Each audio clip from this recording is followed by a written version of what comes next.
all set in Civic Clerk as well. So we can, 1 second. Can I tell John, there's that little like V on this way on the side of the tablet. Click there and there's different options should come up. You want to try that, John?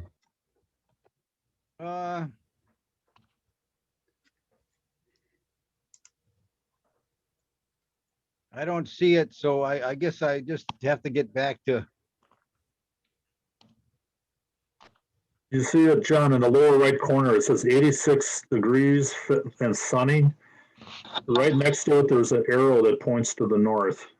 Okay. You click. I gotta get back onto the other setting here. Oh, well, you click that on and then there's a little sound Okay, button that you just click. I'd have to rejoin the meeting. I'll see once here. On your tablet? I guess I'm My okay. tablet doesn't have that. Is it on the left-hand side or the right-hand side for that volume? Right hand side. It's right in the middle if you click that arrow on the bottom. It's an upside down. It looks like a roof line. Okay. The line. Alder Stevens, we are recording. We can open up the meeting because we're 1 minute past. All right. Sure. All right, welcome everybody. Welcome to the Protection and Policy Committee for Monday, July 26th, 2021 at 5:30 p.m. We'll do a roll call. Alder Steuer. I am here. Alder Lefebvre. Here. Alder Vanderleest. Here. And Alder Stevens is here as well. I'll take a motion to approve the agenda. So moved. Motion to approve. Second. Okay, all in favor? Aye. And approval of the minutes. So move. I'm sorry, Alder Stevens, if you could hold on 1 second. Yeah, just Let me know if I'm moving too fast. Yeah, just inhale, exhale.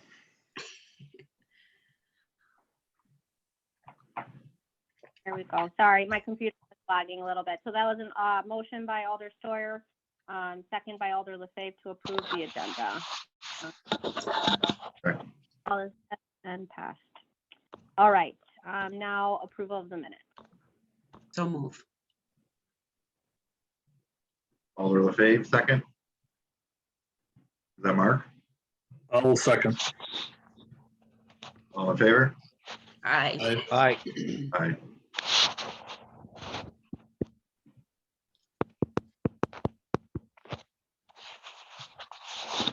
That John's. I found that volume. It's on. Mine is on the top. It's on the top of my tablet. You ready, John? But it's fine now. Thank you. Yes, we are on to item number 1. All right, we'll move on to regular business. Well, we have a little housekeeping we need to take care of. So regarding item number 1 and item number 2, Common Council did get protection and policy final approval for these 2 items. And the remaining of the items will be suggestions to Common Council for approval next week. Is it the 3rd? Yes. 6 o'clock. All right, so the first item of business is consideration of possible action on a renewal application for Class B combination license for Strats Inc. at 2850 Humboldt Road. This was filed on June 15th. Staff? Yes, so staff's recommendation is to deny this renewal application as the establishment has not been in operation, nor has it ever opened since it was initially granted in 2020. Just a little history on the item. The applicant applied for a license last year and they notified the clerk's office that they were not in operation, I believe due to COVID, and were not planning on going back into business when they filed their renewal application for the 2020-2021 year. So staff's recommendation at that time was to deny, as they had indicated that they weren't going to be open. And so the committee actually did deny that renewal on July 13th, 2020. However, that meeting was the one where we had, I believe, the fluoridation item on. And so that meeting, if you all recall, was adjourned, and then we picked it back up again a few days later and reconvened on July 16th. And in between those two meetings, the clerk's office was advised, and that was then provided to the committee, that the applicant then had a change of opinion or a change of intention that they were going to open the business after all. So based on that, staff no longer had a basis upon which to recommend denial, as the applicant was stating, on their application that they were going to open. So the basis to deny no longer existed. So then the committee then reconsidered its initial denial and then approved the renewal application. The applicant had never had the renewal license issued to them to this date, as they had outstanding plumbing issues that were never addressed. And then they fast forward to current time, they have submitted their renewal application for the 21-22 year on June 15th, 2 weeks before expiration, when they were to have a license as of June 30th, 2021. The inspection orders still haven't been addressed. The business is still not in operation. Accordingly, the staff is recommending denial on the basis that the establishment is not currently operational and with no plan to resume operations, and therefore is in violation of Green Bay Municipal Code Section 4.7. Thank you. I'm assuming staff, please would concur. Yes, please does concur. Thank you. Chair, Strats is here. I don't know if you want to hear from them at all before we discuss things. Can I'll I make just them- ask a question? Yes, all those What's their name? I The don't see business any name. What do you The mean? business name is Strats. The name under which they're applying for the license is Strats Incorporated. I don't know what the establishment name is. Okay. I would make a motion to open the floor just to hear from that party. Second. All in favor? Aye. Aye. Aye. Hi. All You right. guys hear, I'm I hearing see you okay? Strats Inc. Before, so we open the floor for you. So can you give us your name and your address, please? Yes, can you hear me okay? Yes. Name, the address of the business or the name of the business? Nope, your name and your address. Yep, my name is Troy Metzler and it's 2420 Watson Circle, De Pere. And then I'm also with Scott Metzler, who is the agent on there. At 2850 Humboldt Road. No, that's Strats. Or I'm sorry, 1424 Harbor Spring Circle. All right, thank you. Committee, any questions? I think just initially, you heard what our law department said, and, we've looked at this issue. We looked at this issue before. And, if you don't use a license for over a year, there's some issues with that. So we just want to hear from your standpoint, what happened here. Of course, obviously with COVID last year, it was Smoky Ridge, so it was a barbecue place. After the stay-at-home order was implemented, we decided we had to close the business due to the nature of it, with smoking meats ahead so far in advance. For you got to plan ahead, and there was no ability to do that. So the concept did not work at that point in time. And then fast forward through all of COVID, obviously didn't make sense to open at that point. And then since then, there has been, as you may or may not know, a pretty strong labor shortage. But the building was put for sale, and that contract runs through September. And if it is not sold, we plan on reopening it at that point. So that's why we would want the liquor license with that. So there is a plan in place to do that. We have a front of house staff still working for back of house, and we would move forward at that point. I guess my question would be, even with COVID, other businesses, we've had to deal with that accordingly. But I'm just wondering, and I'll have maybe ask Attorney Bungert about that. If you have to wait that long, is there any stipulation at all in city code that says because of what happened last year with COVID and that you could put things on hold, or is it business as usual? Well, I believe we had a similar issue at our prior meeting. Essentially, if the renewal license is approved now, we can't put in a stipulation that if they don't open, we can just take it back. We'd have to go through a revocation hearing to revoke the license on the basis that they're not operational, or they would need to get an extension. The other option is to essentially just hold the liquor license application at the renewal itself until they are ready to open. Because they still currently have a license, and this is a renewal, they still have that interest in the license, and until a determination is made, it's not expired, or it's not. It doesn't go back into the pool of available licenses until a decision is made on the actual renewal application, since they've been filed before the license year expired.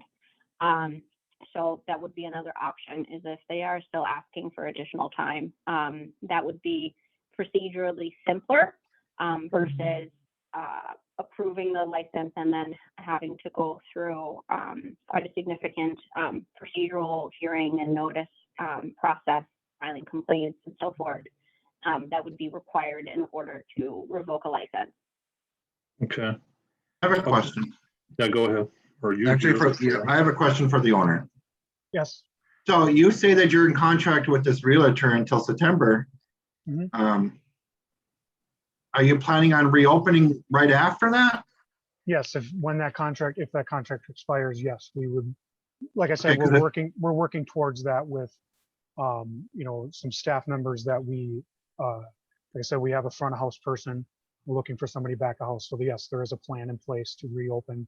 If As I recall correctly from last year, that was the same thing that was told to us last year, that you had someone that was going to take it over, and of course it never happened. So yeah, and unfortunately, with the volatile times in that, there's a lot of things that changed in the last year and a half, whether you put them in place to try to make that most, keep them going or not. It's not of lack of trying in that area. So sure. I guess that's my counter to that. Okay, thank you. Of course. I got one question, Craig. Yeah, go ahead, Alder. What is the renewal fee? What is the amount of that? I'm asking this to the city attorney. How much is the renewal fee to get it renewed? How much is that fee? Offhand, I don't know, but I could look it up. If you give me a minute. You can continue on with your discussion while I try and find this. Alder LeFave. Yeah, okay, he presently has a liquor license, and sir, how long is that good for, the owner? Well, we're in the renewal process of this year's liquor license. So I guess going back to the attorney, it's kind of in a limbo state right now, I believe. That is where we're at. Okay, then I'll have to ask the attorney, Winner, if you can wait. I know you were trying till September, but you're saying, I think now we're saying that it has to be done now. Well, we can actually hold this until September. That's, Mhm. yeah, I mean, saying as long as he has license, so he can still sell the property if he's looking to sell, wants to sell, and because the liquor license is there, and that if you withhold it till September, he can renew at that time. That's a legal question. Yes, She's I'm still sorry. busy doing the other one. Look up the renewal fees. It's in our it's a fee schedule that was just adopted. So I'm just trying. Attorney, I think there was another item on the agenda further down where it was like $400, I thought, and then for the entire fee, it was like $525. Now I would think that'd be the same for every establishment. I think the item you're referring to, Alder Sawyer, is for THC possession fines. I don't know if it was that. Anyway, go ahead. I I just, believe it is somewhere around the $600 mark. yeah, for that somewhere license. ballpark. Okay, do we have any more questions for the owner? If not, I'll entertain a motion to close the floor. Motion to close the floor. Second. All in favor? Aye. Aye. Aye. I'm sorry, that was a motion. I was To close the floor. Yeah. Stoyer. motion to close by Sawyer, second by Elder Lefebvre. No. No. No, Vanderleest. No, Vanderleest. Vanderleest. Okay, thank you. I would Any make a co- motion to hold, I would make a motion, and Chair, if I could, Yeah, go ahead.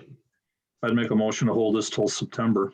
Now, I don't know if there's a specific date that we need to hold until, if there's a date, you know, it would be the meeting, it would be our meeting maybe in September.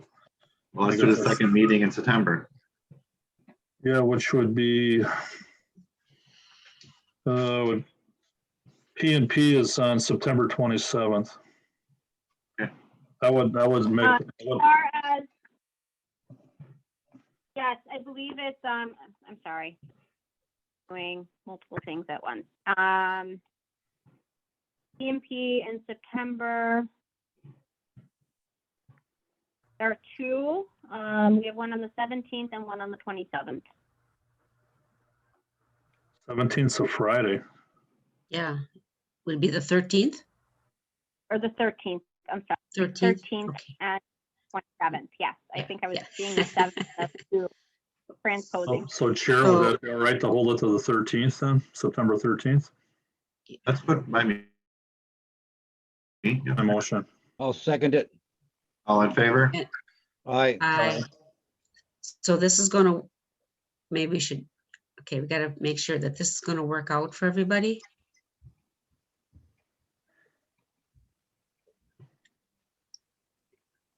Are you asking As the far owner? as, Sir Alder Lefebvre, as far as your other question, and I'm sorry, I'm still looking for the fees. The law department doesn't actually issue the permit, so I don't have the fees off the top of my head. And I don't think we have anybody from the clerk's office here to answer the question. I believe it's in like the $500 range, but again, I can't say for certain. As far as the legalities of holding, the way, because this is a renewal application, not a new application, and they did file a renewal on their previously issued or previously granted license, it doesn't go back into the pool of available licenses unless, because the renewal application was filed before the expiration of the prior year. Okay. It doesn't just revert the available pool until council makes a decision on the license. So because of that, we're able to hold it, and it doesn't affect them detrimentally because they're not currently in operation. Otherwise, they'd have to be shut down, but they are already shut down. So it's not like the business doesn't have to be shuttered during that time or going from open to closed because they're already closed. So it is a feasible way of basically deferring the decision until they are ready. Okay. Thank I just you. want to make sure that it works out for the owner and for, for the city and everything is kosher. Yeah. Okay, thank you. Good luck to the owners. Thank you for your time. Thank you. Mhm. Are you ready for that to move on? 1 second. Yep, we are on to item number 2. All right, consideration with possible action on renewal liquor license application for Don Van Pay at 1610 Cass Street, which was filed on June 30th, 2021. Staff, Law department has no objection. police department, The police concur. okay, Motion to approve. do we have a second? Second. All in favor? Aye. Aye.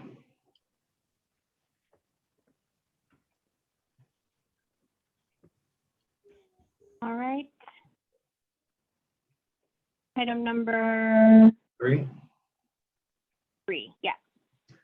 consideration of possible action on a request by Richard Craniums at 1840 South Broadway to temporarily extend their licensed premise to the outside parking lot on September 25th for a Cranium Fest.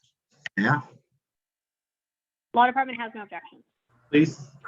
The police have no objections. The owner is the head of the Tavern League. We've worked closely with him before on other events. We don't have any concerns or issues about security. We know that he'll make sure everyone follows the ordinances and laws and has a safe time there. Perfect, thank you. Take a motion. I would So make a moved. motion. Okay, so moved. I'll second. All in favor? I'm sorry. I'm sorry. who Alder, moved? I moved. Alder LaFave and then Mark Sawyer. Alder Sawyer. Do we All right. vote? All in favor? Aye. Not yet. Aye. Aye.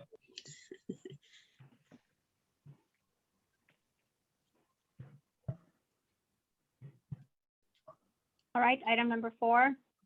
Consideration with possible action on the release of the 2020-21 Class B combination license. The pool of available licenses due to no action taken for the 2021-22 license year. Staff, how many are we talking about? I believe there are 4 licenses going back into the pool. I'll take a motion to approve. Motion to approve. Second. All in favor? Aye. Aye. Aye.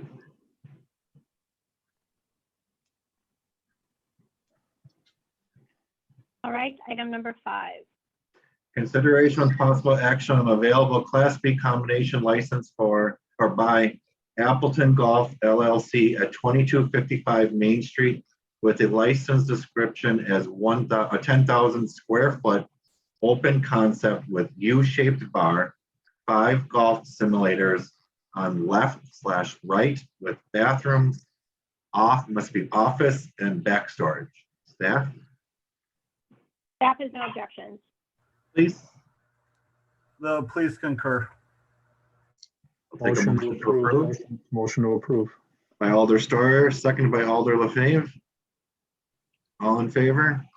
Aye. Aye. Aye. Aye. I had a question. Is this a new one or is, Yes, it's an available license. Where is the location again, too? It's on Main Street. I just want to know. 2255 Main Street. Right. It's the very far east side past even the Main and Mason intersection. Almost Okay. close to the edge of the city limits. Just trying to picture it, that's all. What building are they going into? I believe it's that little strip mall, oh, right next to Superior Liquor out there. There, Oh, so it's up on the hill. yeah, there I used know. to be the library, the Brown County Library had a branch in there. And I Sure. believe there's a fitness center in there now. Got it. I Alder like to, LaFave? I like to change my second and I want to no vote. Okay, what we would need to do is we would need to do a motion to reconsider that and then reconsider the vote and then revote. So hold on one second. Alder LaFave, yes, you voted in the affirmative. Okay, so let me. Need a motion to reconsider? Yeah, we would need I just need to switch back to the item because I was already on number 5. Motion to Okay. reconsider. We need a motion to, Does Alder LaFave have to bring that forward?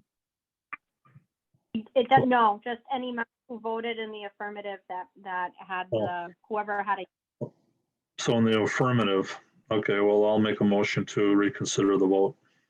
Second. Okay. All in favor? Is it just the, Aye. is it just the vote or I'd seconded?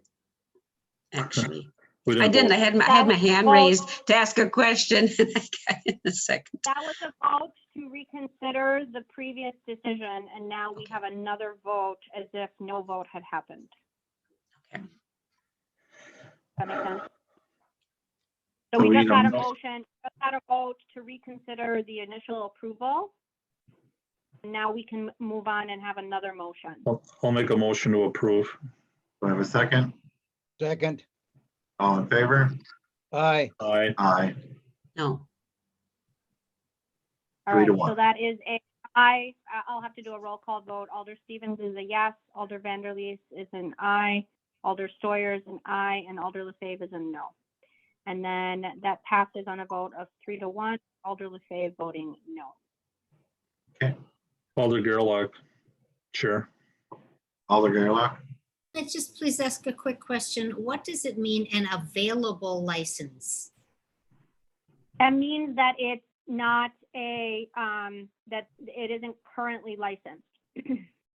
Meaning it's coming from an available pool, from our pool of available licenses. So for example, when it says consideration with possible action on a class of a nation license, that means that the premise is currently licensed. There is no mechanism by which you can transfer a liquor license from one owner to the next. It appears like you're selling the liquor license, but you're really not. You sell the business, but ultimately the new owner of the business or the new tenant or whoever is taking over still has to apply for the liquor license, go through the background checks, go through all the inspections. The license or the paper itself doesn't just get transferred over. But if an establishment is currently licensed, the way that our municipality is that we don't put that license back into the pool and then whoever is first come, first serve. We allow that current licensee to surrender directly to the new licensee, and the new licensee has to apply and go through all of the procedural requirements that is necessary of any new applicant. Thank you. And so when there's a limited pool. I'm sorry? There's a limited pool then. Yes, correct. There is a quota that's set by state statutes and by the state as to how many Class B licenses a municipality can have, and that quota is established, I believe, by population. Okay, thank you. Thank you. Mm-hmm. I got a Alder question. LaFave. Yeah, it went through really fast, and I want to qualify why I'm saying no. I don't believe there should be another liquor store there. I'm sorry. We have Not the liquor gas store. station with the liquor in It's it, not and liquor now store. we not a just store. approved another one. I think Alder- that's not. Alder LaFave, Go to ahead. clarify, this isn't a store, it's a Class C combination license. So it's a on-premise sale, so like a tavern or bar or a restaurant. So it's not for sale off premise. So it's not Off-premise, operating like. yeah, but still, it's more liquor there. I'm sorry. That's okay. Alder Steuer, did you have a question? I guess just to reiterate, maybe Attorney Bungert, for some of the citizens out there. So basically, just describe that again. It's beer and wine, or beer and liquor. Beer and liquor. So the Class B depends on where the quotes go, but essentially we call it a Class B combination, which means for beer, or not necessarily beer, fermented malt beverage and intoxicating. I didn't hear you. You're breaking up. I didn't hear that. I'm sorry. So it's a combination. Class B is it's terminology that our municipality uses, but essentially it designates for intoxicating liquor and fermented malt beverages, and that is for on-premise sales only. So essentially anything that would be like a bar, or tavern, or a restaurant. Class A, the way that I remember it is Class A away. It's a sale of alcohol for off-premise consumption. So in the original container in a bottle, that would be like a grocery store, a liquor store, a convenience store, something like that. I had one other question I was going to ask. Make a comment. Police. Oh, can I just finish my one question? I just wanted to ask the police if there was any checking. They have a place like this, I think, in Appleton. I just wondered that you had found with the same type of establishment. I know we've had in the Green Bay area, not necessarily inside the city limits. There are a couple other indoor golf facilities. Pretty much they're run very professionally. It's a lot of them is during the winter, so people could go swing their golf clubs. It's in essence like, say, a bowling alley where you go play golf for an hour and you have a couple beers or drinks while you're there playing. So we have no issue with this. We don't believe it's going to be a party central place or a bar that's going to cause issues in the evenings, like some of the other places in Green Bay. It's essentially an athletic place that is going to serve alcohol to their patrons as they're playing golf on the indoor screen. Okay, thank you. I got one other question. Oh, Yeah, no, Alder Vanderleest had a Oh, question. that's right. Mhm. Just want to mention that this is an entertainment venue with the golf simulators. If you go on the west side, you know, in the Packer district, they have one. It's a very nice facility. It's just a lot of fun. If you're into golf, it's a great venue to attend. And I think that it's going to be a big asset as far as on the east side is for, you know, on the east side versus in other words, there's one on the west side already. I think it's going to be a real good establishment. So I support it 100%. Thank you. Last comment, Alder LaFave, before we move on. Yeah, the other question I have is, yeah, I do want to understand which building is that in? What form of business was there? I'm not sure. It's, do you remember on the east branch of the Brown County Library? Mhm. It's essentially right where the Brown County Library branch is. That exact spot in that building is where this golf simulator is going to be. Okay, so they're taking over where they are because the library's moving to the next one. Yeah, I Building. believe so. Okay. Yeah, it's gonna be right next to them. Okay.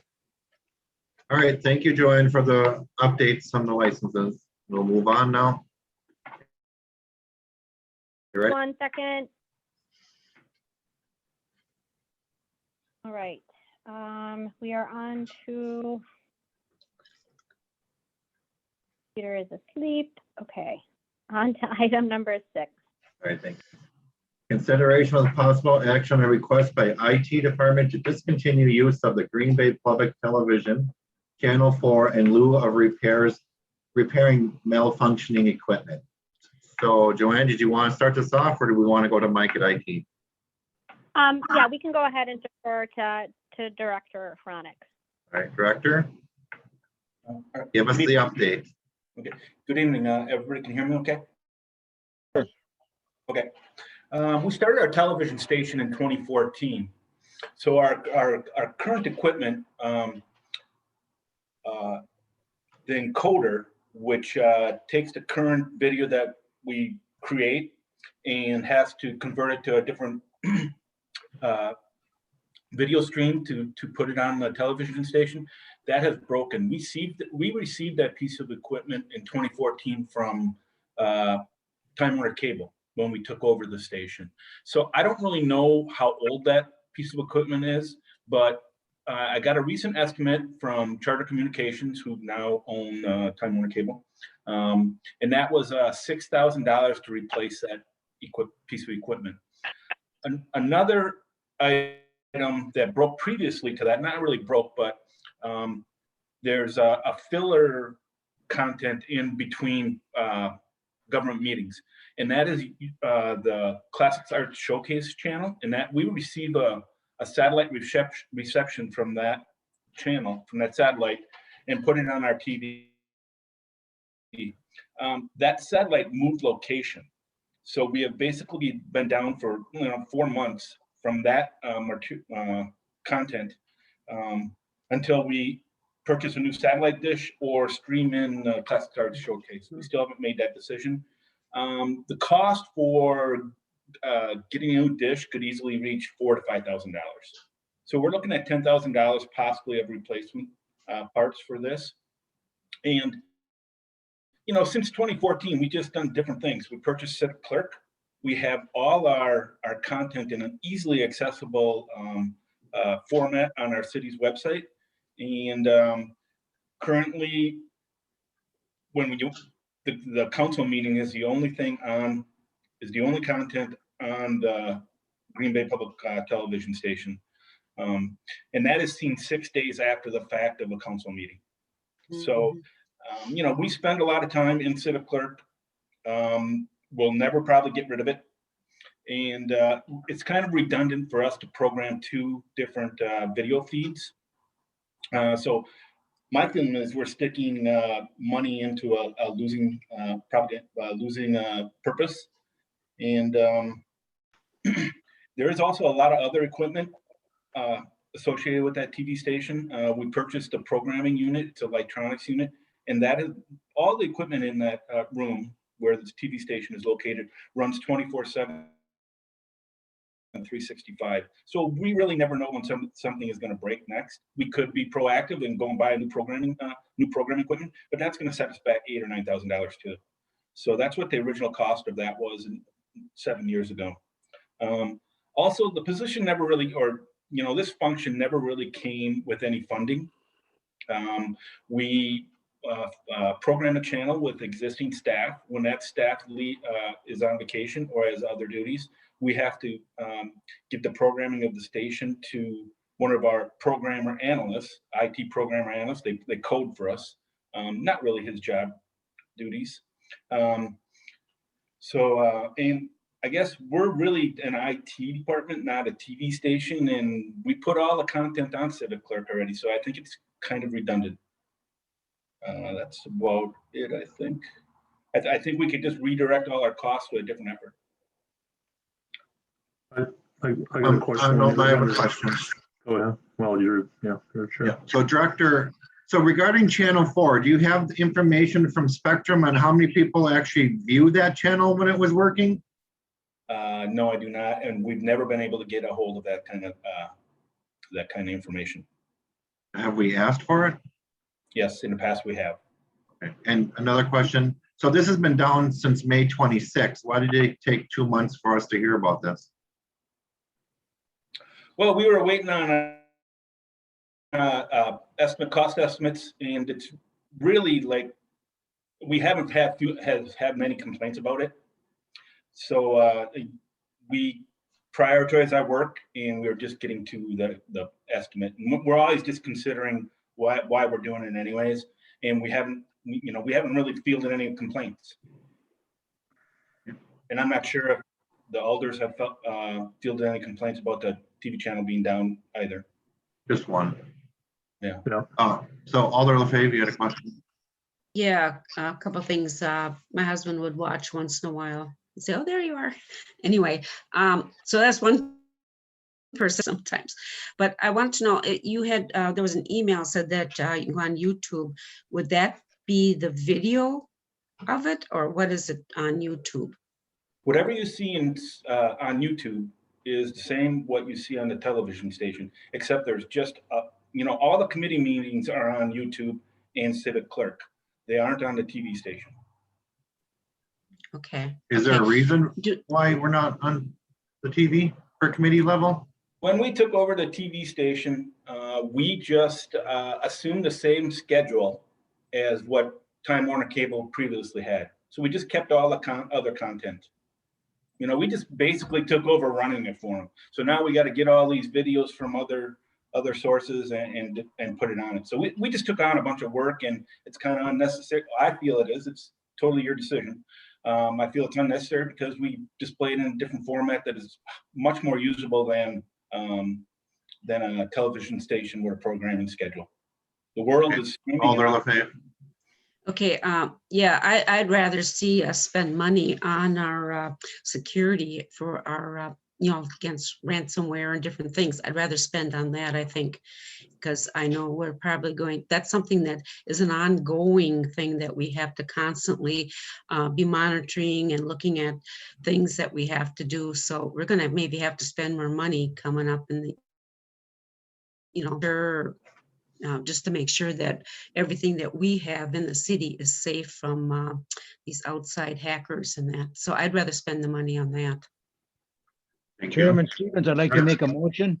One second, Alder Vanderleest. I see Randy wanted to talk to, or Alder Scannell. And Mark. Well, when you want me, can I go or no? Yeah, go ahead. All right, thank you, Chair. I would ask Director Ron, one of the issues, and I understand that we're getting modernized and all that, and the world is moving forward in that, but what about the citizenry who does not have a computer, older folks, widows, different folks that, we're looking at transparency here, and I realize that these are all expenses that you might think, well, we're just spending money on that, and I was going to ask a two-part question. First of all, how do you deal with the people that don't have access to all of this technology? And then also, with this cost, these costs that you were talking about, where might that come from? Is that something that we'd have to budget for? Of course, but anyway, those are my two main questions. As far as the cost goes, I would assume it'd have to come out of contingency funding. As far as alternate tech, I don't know how many people, there's always talk about cord cutting. What they do is cut the cable cord and they stream in the internet source. So I see more people going towards Civic Clerk and YouTube to view our videos than to see them on our current television program, our current television station. Alternative methods, you can also, I don't want to say, I don't know the numbers, but many people probably have a smartphone where they can get some video, get video of our meetings from instead of on our TV station. I think there's just multiple sources or multiple ways to get, you can go down to the coffee shop and start streaming, a council meeting or a committee meeting. No, I have no doubt about that, but I think the question is that there will be some people, I think, that will fall through the cracks on this a little bit. They don't have access to any of it. So I don't know, when do we as a city or as a society decide when we're just going this way and then everybody else has to get on board or not? So I'm just looking at the transparency end of things. So if any other folks can help me on that, I'd appreciate it. Thank you. I want to piggyback off of that. So regarding what Mark is saying, I would also be interested to know, Spectrum should be able to tell us how many households in the Green Bay currently do not have internet service. Yeah. Because how do we go about getting that type of information? Spectrum should be able to tell us how many don't have internet service? They should. No, the reverse. There's multiple sources of internet providers in the area. So they'd have to share numbers. I don't believe competition does that. I mean, television, not internet. I should say TV service. So. And internet, yeah, they should be able to tell us, even though there's different providers. Time Warner should be able to tell us how many customers they have that are not using their data service. No. Be the reverse. No, we would need to know how many people are not using the data service, because the director keeps saying that we're using YouTube and we're using all these other outlets. Well, that's data service. We might have an older generation that doesn't have that service, so they're going to the TV to find our local government. No. Spectrum should be able to, like you said, you requested how many people were watching it, and Spectrum was not telling us. That's what we need to know. How many people in Green Bay were actually viewing Channel 4? Yeah. That's what we have to press for to find out. Right? That'd be nice if you could get it. Alderdorf was trying to talk too. Yeah, I think Alder Scannell is first. Yeah, Scannell's first. Sorry. Go for it, Alder. Yeah. Okay. Just a couple of things. One, if I'm first director or Mike Ronick, the YouTube channel streams live as well as video, correct or no? Correct. Right. So they can. And as far as the TV, that's not over the air. So there's probably people who don't have cable who, as far as transparency goes, are still out because it's not over the air. They have to have cable. They have to have Spectrum. So I don't know how far, I mean, what do we do about those people? Ability end. And I think the number that is watching live on Comcast, on Comcast TV through cable is probably pretty minimal. And I would hope that they could find other sources, just like anybody who doesn't have cable is obviously going to have to try and find another source. And what was the last thing I was going to say? I guess it wouldn't hurt to try and get that information from Spectrum if they give it to us. I mean, they may not keep track of it, or they may not, for whatever reason, decide it's prudent business-wise to give out that information. But I guess maybe it wouldn't hurt to try and ask them.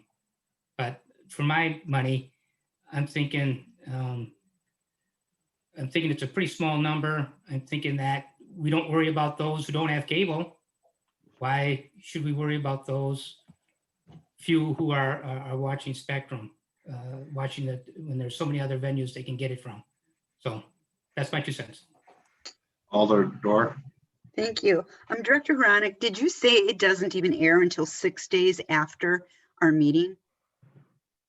Correct. Did I hear you say Our that? council meetings are on Tuesday, and we could change that schedule, but we always just kept the schedule, the current schedule. Right. Well, that's the current schedule. That's what people are used to.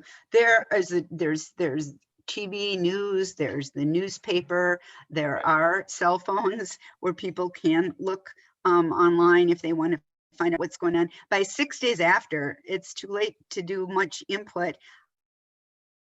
Knowing what our contingency fund is, would be very opposed to voting for money from the contingency fund to fund this. I don't think that we possibly can reach everyone, but if a person really wanted to know what was going on, there would be a way they could find out. There definitely would be a way they could find out what was going on with city government, such as calling their alder. So I am very much against continuing this TV station. And maybe let Appleton do it for a while. Thank you. I'd like to make that motion, Mr. Stevens. Oh, I have a question. Hold on, Alder Gerlach. Director, my question for you is, we had this service for this Channel 4. It feels like we've been underutilizing it. Is that correct? We changed with time where we utilize the internet and streaming, not the TV station. Okay. We're duplicating an effort, and we're going toward a modern viewing of video. But it's just a decision we made. You could call it underutilized because we're not putting on committee meetings and all that kind of stuff. Yes, I see where you're going. Okay, Alder Gerlach. Director Hronik, I thought I heard you say something that didn't make any sense to me. I must have heard it wrong. I thought I heard you say that neither any of the committee meetings nor the council meetings are on Channel 4. Did you say that? Council meetings are on Channel 4. But not the committee meetings. And the council meetings are 6 days later. Yes. Okay, thank you. And then do you by chance know how many other cities are using this type of service in Wisconsin currently? I could probably get that number. We used to program Brown County, Appleton, a couple other stations, and I don't know if everybody recalls, probably somewhere here. Maybe 5 years ago, we had to start complying to 88 requirements, which meant that if we were going to broadcast live, if we were going to live stream this meeting, and it changed in the COVID world, we would have to have 99% compliant closed captioning.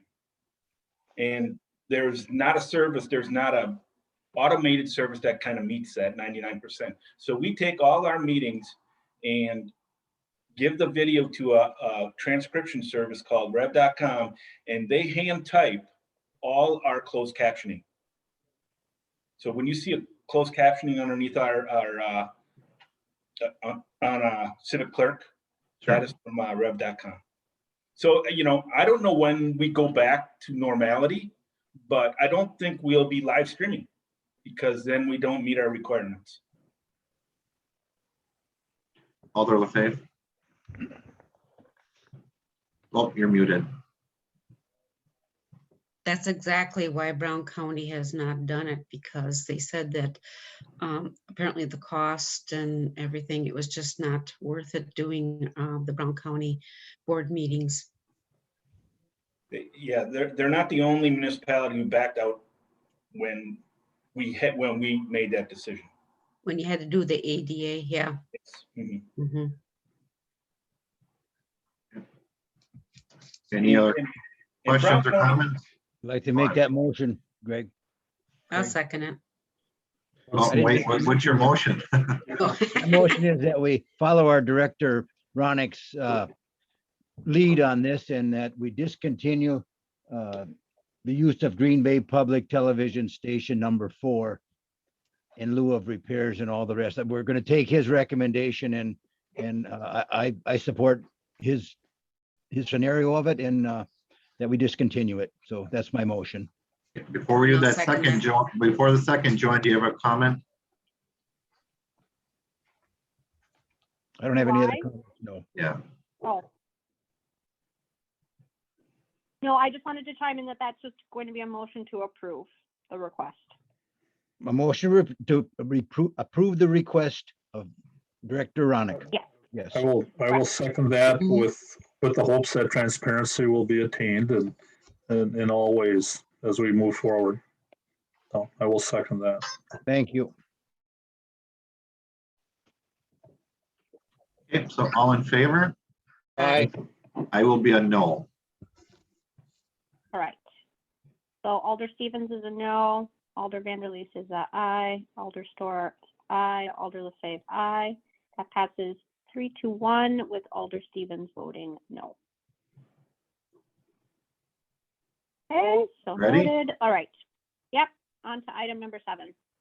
Consideration with possible action on a request by Alder LaFave for an update on fireworks, requesting that Green Bay shorten the time permitted to sell fireworks to 2 days before the 4th of July and ends on the eve of the 4th of July. Yeah, or Alder LaFave, who wants to start? Yes, I think a lot of alders probably got all kinds of calls, constantly calls. People are, well, this year I heard them in May, people shooting off fireworks. It becomes where there are a lot of elderly people, there are people with dogs, and they've been calling me and saying, you know, this is really, the dogs, especially the pets, really suffer from this. And they go too far. And unfortunately, how to say this, I know the police will stop some of these kids and they'll just tell them not to do it and they leave. And then they end up going somewhere else and shooting them off. There's no teeth to our ordinance that there is a fine if you're caught shooting off fireworks. I forgot what the amount is, it's a hefty amount, but there's nothing, there's no consequences for people illegally shooting these off.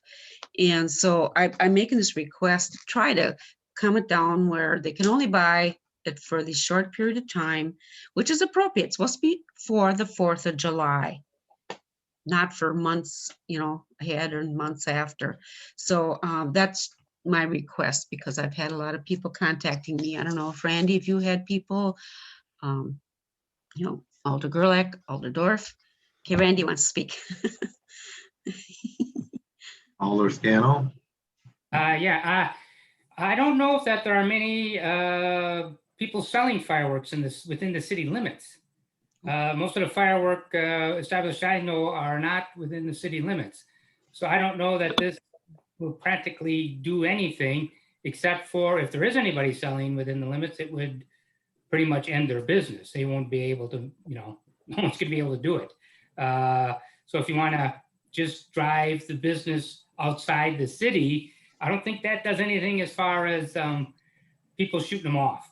I mean, if people wanna buy fireworks, they'll go, they don't have to go that far to be able to buy them. And so I appreciate the effort, but I see this as kind of a futile one. I'm not sure what can be done about this. I know every year it's an issue. This year, I think it's been even crazier. I don't know if coming out of COVID had anything to do with that. You know, people are just really letting things snap or what. But it is an issue every year. But I think past years, it certainly hasn't been like it was this year. And I don't know if that's going to be true next year or whatever. But anyway, I would think if we're going to do something, let's try and figure out something that would be effective. I just don't see this as being, I think it's a notable effort, but I don't see it as being practical in any way to solve the problem. Thank you. Alder Sawyer? Thank you, Chair. I'm going to piggyback on what Alder Scannell said. I'm in touch with Representative Shelton's office about this. I've had phone calls like a lot of the alders have had as well. And kind of the unusual thing in Wisconsin is that you can sell fireworks, but you're not supposed to utilize them. It's kind of like the head shop. You can sell the paraphernalia, but you can't use it. So it's kind of it really comes down to a state issue. And if Minnesota, you can't sell them. Here, you can. So I've Representative Shelton's office, and she is doing research on it right now. And I'm hoping that there's some steam that can be built up with this and brought to the state of Wisconsin so that they can deal with it there. Locally, we can't do a whole lot. Like Alder Scannell said, you know, they sell these outside of the city limits, so we have no jurisdiction over them. So it is what it is. So if you want to change this, you're gonna have to change it, I think, at the state level. And I'm starting that now, and I think some of the other alders that would like to piggyback on this, I think that we should move forward and try to work together as a unit if we decide to go that route. So that's my point. All right, Alder LaFave. There is one that's right on the corner of University and Elizabeth. He sells all kinds of stuff, and that's the real big complaint in my district, that he was selling a lot. People were using it, and I don't know, maybe I got crazies in my district, I don't know, that really love shooting off fireworks. This has been going on years of mine. I mean, I'm surprised they haven't burned down buildings with how much they shoot off. And some of this, I mean, it's not just little stuff. I mean, it's almost like dynamite they're shooting off. Even here at Bay Beach, after hours, I mean, I had to go over there and yell at that person to stop it. It was almost 12 o'clock and he's still shooting it off. So that's the problem that we're trying to solve. Yeah, the state would be good, but I don't know if we're going to get any traction there with the state. But I do know one on University, he sells and he sets up 2 weeks, 3 weeks before the 4th, and people are they're stupid to spend their money on this stuff. I mean, it's not cheap. So I think they should spend it on their families instead. But you know, we could have an ordinance for us. It would help to control some, and I'm sure there are some other stands around that maybe you aren't aware of, but it would kind of help a little bit here. But yeah, I think it is. It's kind of I don't know, it's kind of a weird law that you can sell something that's illegal to actually use. And yeah, I would have to change at the state, but I don't know if that will happen. Maybe I can bring up to the Brown County Board, a county ordinance. So Alder LaFave, I have a question though. What do you mean update on fireworks? You're looking for staff to give you an update on something? No, well, no, update the ordinance, because they can sell it. There is nothing in the ordinance that they can't sell it. So I'm just trying to change, I should say, change the ordinance maybe, or add to the ordinance. All right. Sorry. So hold on. Joanne, do you want to chime in on this yet? And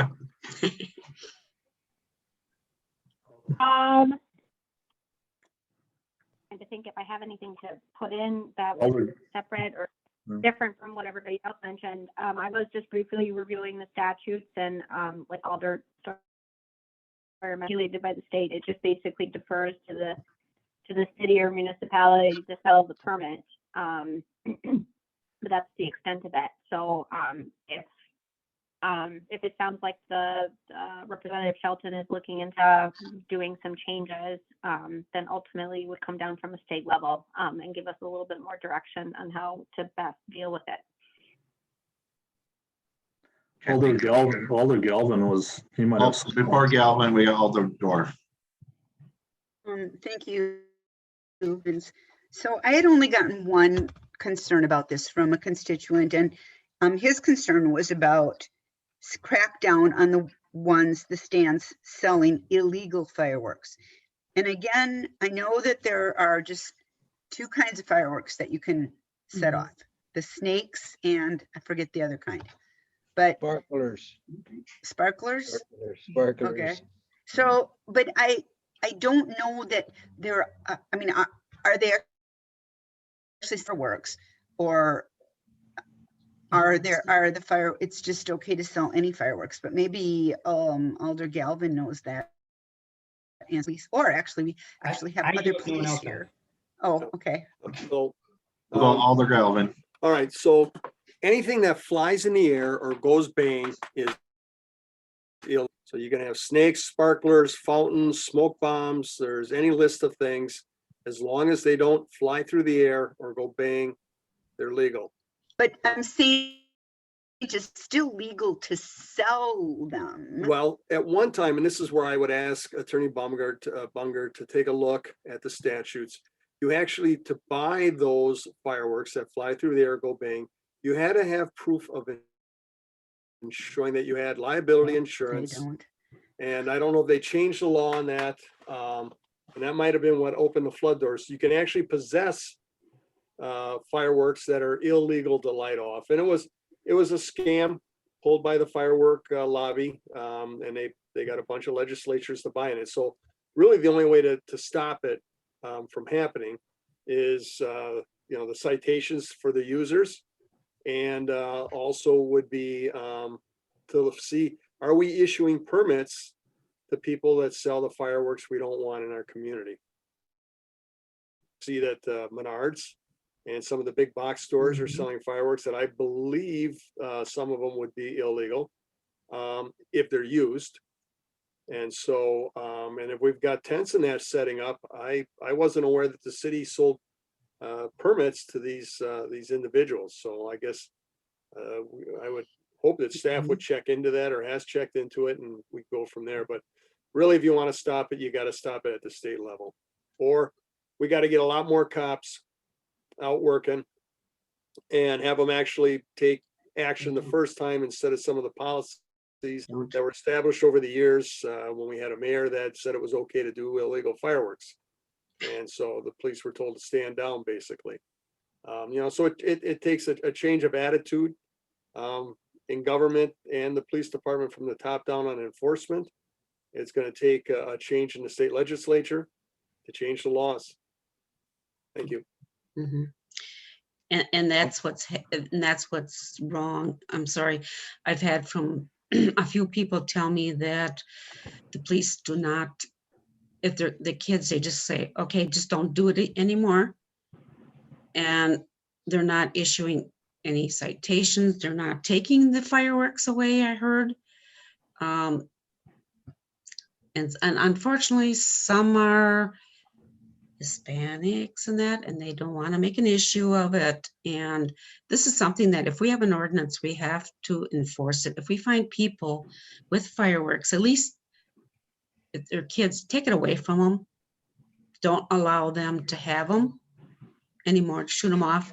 If you catch them a second time doing it, then they should be fined, because the fine isn't it like $600 or more? I thought it was pretty expensive. Alder LaFave, I would respectfully disagree with you. When we do come across kids with fireworks, we do confiscate the fireworks. Okay. Yes, there are times where we might not issue the citation.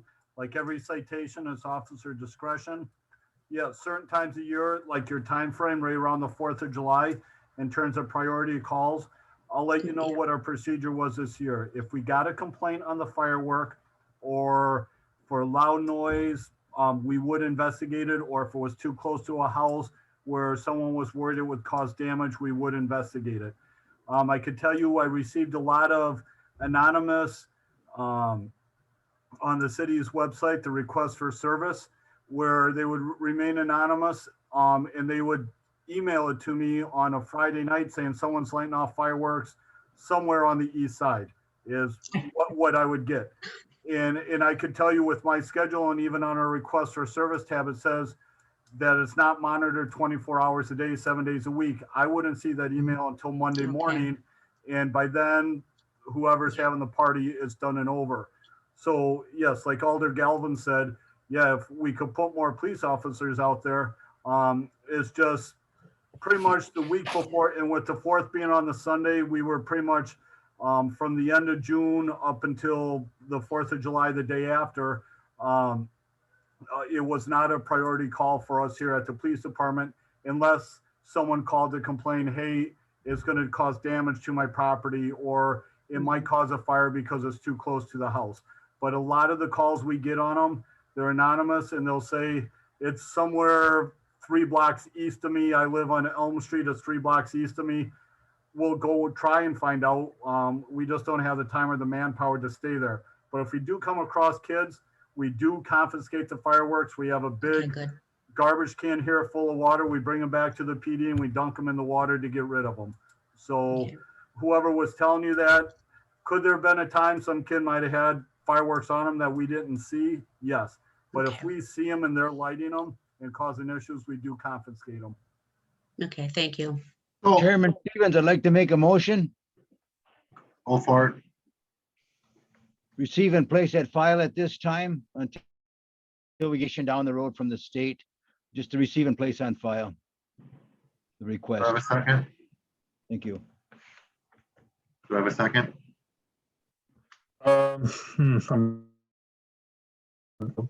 That probably would be the route to go, because no matter what we do locally, it's just, you know, we spin wheels a lot of times. I would second it with the fact that we could bring this back up. But, you know, like I said, I'm looking for the state to do something, and I think it's important that we pursue that angle of it right now. I know Alder LaFave doesn't think anything can happen, but I think if you get a little groundswell of support, you might be able to do something. So I will second it because of that. And I'll make a comment too. I think we also need to rely more on, like Galvin said, see if we get more officers out there to combat this issue with fireworks, especially during the week of the 4th. And that's something they could look at in the future. But I see Joanne has a comment. Just really quickly, while the discussion was going on, I was just kind of briefly reviewing the statutes, and it looks like under state statutes, the definition of fireworks don't include anything that leaves the ground. It's essentially like sparklers, a toy snake, a fountain, things that produce audible or visible effects, or have just a certain amount of explosive mixture. So those items that go up into the sky that are usually used for like commercial like fireworks displays are classified separately, and I think are defined potentially as explosive under federal regulations. And so that's what the state legislature or what the state statutes currently are classified as fireworks in the state. So it wouldn't necessarily apply to those that leave the ground or explode in the air. And then it does provide municipalities to regulate, but within the confines of what the state provides. So kind of in line with the discussion of seeing what our state representatives are able to accomplish with respect to changing the regulations, that would still be in line if they do put in something that's a little bit more restrictive and give municipalities a little bit more local regulation with respect to prohibition. Currently, it applies to, any city can enact an ordinance to define fireworks, which includes what the state definitions include, to prohibit the sale of fireworks as are defined under the statute, and to regulate the sale, possession, or use as defined by ordinance of fireworks. Again, the definition of fireworks that are prohibited in the statute. And we can have something that is, it can't be less restrictive than what the state provides, but it can be more restrictive. But again, if the state legislature is looking to make changes, then it would follow suit for us to hold off and see what the state does and then go from there. Okay, Alder Scannell. First of all, there's 3 classes of fireworks. Class C is the fountain, sparks, sparklers, that kind of stuff. Class B is the stuff that shoots up in the air and goes bang, bang, bang. Class A is the stuff that shoots up in the air and goes bang, bang, bang, like you see on 4th of July. It's a matter of amount of powder. So what we're seeing a lot of, our biggest complaints are with Class B fireworks. And if we could, I didn't know we could do this. If we could just outlaw selling Class B fireworks within the city limits, maybe instead of putting a time frame on it, do that. That's the problem, is the Class B fireworks. So I would maybe recommend amending the motion to just outlawing of Class B fireworks within city limits.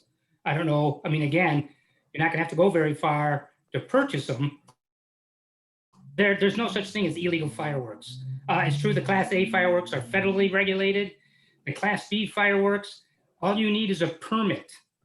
And that's what the places that sell fireworks do. They have a permit that says on this date, you can come to this place and shoot off your fireworks. And the person who buys the fireworks agrees to that permit. But then, of course, they take the fireworks and they do whatever they want. That's what makes the sale legal. So I don't think there's much we're going to be able to do about that. But especially, we have no control at all around the surrounding areas. But if we can prohibit the sale of Class B fireworks within the city limits, that might be something. Like I said, you don't have to go too far to get the Class B stuff, but I think that makes more sense than just a few day limit. It's really the Class B fireworks we want to put a lid on. Thanks. Alder LaFave. My question is then, if we did put in a motion tonight, as Alder Scannell mentioned, prohibit the sale of Class B, that means that nobody within the city could sell those, right? So then there would be no need for my motion, what I have, or what my request, but it would change it. We need Alder Vanderleest to change his first motion. We didn't vote yet. But go on, Joanne. Yes, so we would need, I think at that point, I would probably recommend it being referred to staff to do a little bit of research, simply because the statute doesn't necessarily designate or classify the fireworks as Class B, as Alder Scannell was providing. It just classifies all fireworks.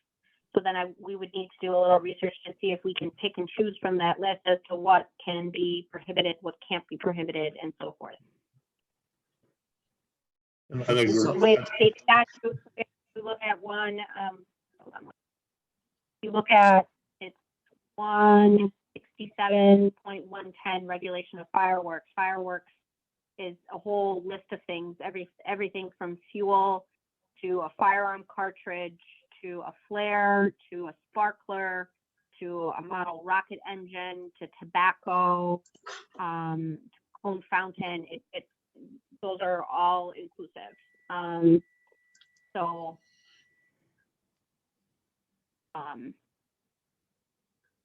It's not exactly the way that that Alder Scannell was mentioning.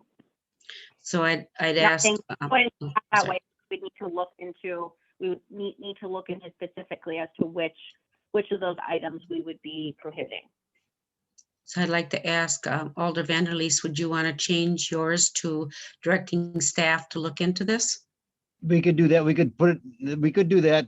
In other words, also receive and place on file, but recommend that the staff would, engagement, so we'd have more answers at this time. In other words, when they come up with the answers, that they would give us the feedback of what was revealed. So refer to staff then. Would that be the motion? Okay, before I get a second, I know Alder Gerlach's been waving her hand over there. So maybe this is a moot point now. I've been trying to follow this, and you always talk about not being able to sell fireworks. Do I understand that there is already an ordinance, because it's a state statute, that bans the use of Class B fireworks in the city limits? No? No. Wait. yes. Our ordinance 18-93 provides that fireworks purchase and use prohibited. The mayor is authorized by statute to delegate to the fire chief or their designee the authority to issue permits for the purchase and use within the city of those classes of fireworks and pyrotechnics authorized by said statute.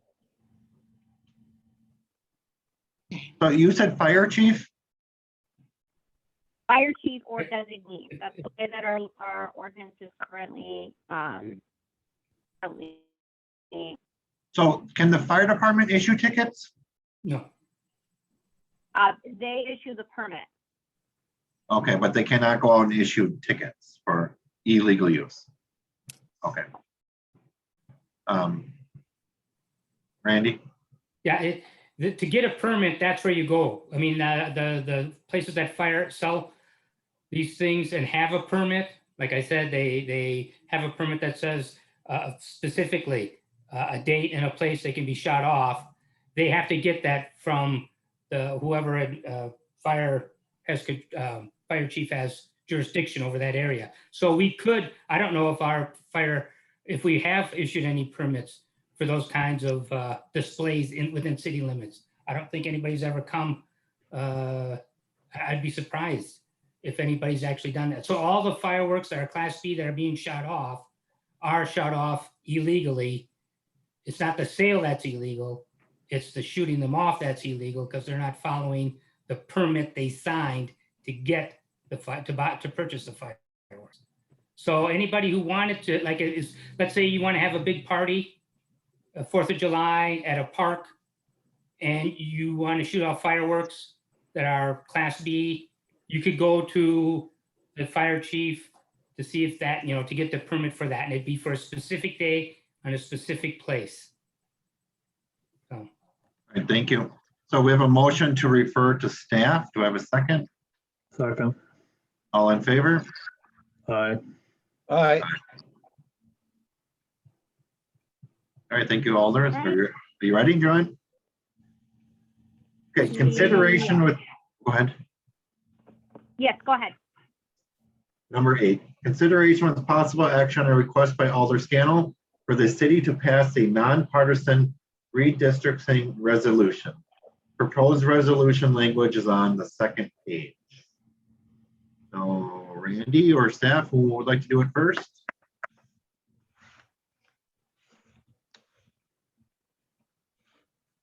Alder Scannell? Sure. Okay. I just had to make sure my mic was on. I had minimized my screen. I couldn't tell if my mic was on. The League of Conservation Voters has asked me to bring this forward. It's a nonpartisan group, and I've certainly had many others come to me on this issue. It's really a bipartisan issue, as the League of Conservation Voters is. The majority of citizens want this. Polls show that 72% of voters want a nonpartisan commission to draw legislative maps. There's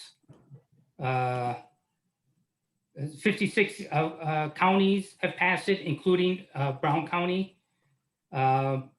There's, as far as the breakdown, 63% of Republicans agree with this, 76% of independents, and 83% Democrats. So this really isn't a partisan issue. To me, it's a practical issue. I don't think, looking at ourselves, we would think that it would be appropriate for us to draw our own districts. I don't think why we would think it's appropriate for other politicians to do so.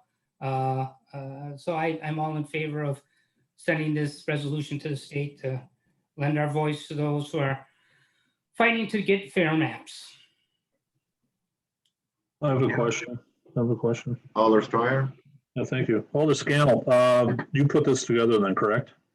Well, this is actually, Or is it a standard? well, it just came from, all the whereases came from, what was it? I forgot, Point City? I forgot exactly where. But I tweaked the resolution. So this is. Okay, well, I'm glad you mentioned about the various parties, the percentages and that, because, it's like anything else. Everything is so politically charged these days. You got to be careful, I think. I think, having correct redistricting maps is a good thing. I know it's been an issue forever and a day. I don't know how you're ever going to fully get away from all of that. my question is like, who, and I'd probably have heard this answer, but some of the folks that would redraw, let's say for Brown County, we have to wait till the census figures come in. So partly is when is the time frame when that will happen, and then also who will be doing it. So if anybody can answer that, I'd appreciate it. Well, most people are advocating for is the Iowa model for quite some time, and it's worked out pretty well as far as nonpartisan redistricting. And it's composes a group of politicians and independent citizens who have a stake or stakeholders who are in this subject. So there's a way to compose the group to redraw the maps that would really take a lot of the partisanship out of it. I mean, the last time this happened, the party in power did so with computer software that they ended up destroying. And they did it in a building off site from the Capitol. I mean, it was really pretty shady. And I really don't see how, I know there might be some people think of this as a controversial issue because there are some politicians who are very vocal about this, but I don't know why we need to listen to them just because they and some of their media outlets favor their own empowerment is not something we should, I feel, need to pay any attention to. All right. Any other questions? Alder LaFave? One thing I want to say, we mentioned Iowa and they're becoming very partisan, but they have kept it. They have not changed it. I think everybody likes it. They feel it's fair, it's simple, and it's a good thing to do. So I think if us still keeps it, I think that's definitely we should be pushing for this. And as Randy has mentioned, I know all the statistics too, that so many this has been put up as resolutions in different cities and counties, and people overwhelmingly support this. They think this is fair. This is the fair thing to do. And I would say too, one party who's right now questioning our last election, oh, everything wasn't done right, it's improper. Want to do this improper. So I mean, come on, let's do the same thing. Let's do something that is fair for everybody. And this is the way it should be set up, that you should be voting, the voters should be picking your representative, not the representative picking their voters. So yeah, we support this. This is a good resolution. I read through it. It's very good. It's very fair. It doesn't mention, it says, I don't care who does it. I don't care if Republicans are in there. I don't care if Democrats. I know the Democrats did it before, but now it's getting worse. I mean, it's just going so far. It's time. Thank you. Do we have any more comments on this? I'd like to make a comment whenever you got a chance. Alder. Like first, she can go first. Who? Alder Gerlach. Oh, She had her hand up. Oh, she did? I didn't see it. Sorry. Alder Gerlach. So my comment is absolutely technical. Of course, I completely support this. I would just beg to make this grammatically correct, and in the future to start making all of our resolutions grammatically correct by moving to the second section, and from there on, removing the comma after whereas every single time, because it doesn't belong there, even though that's what most Americans are doing. And please remove the comma after therefore be it resolved. Those commas don't belong there. Let's start doing it right, please. Yeah, thanks. I didn't bother. I was so busy. I just typed out what I had.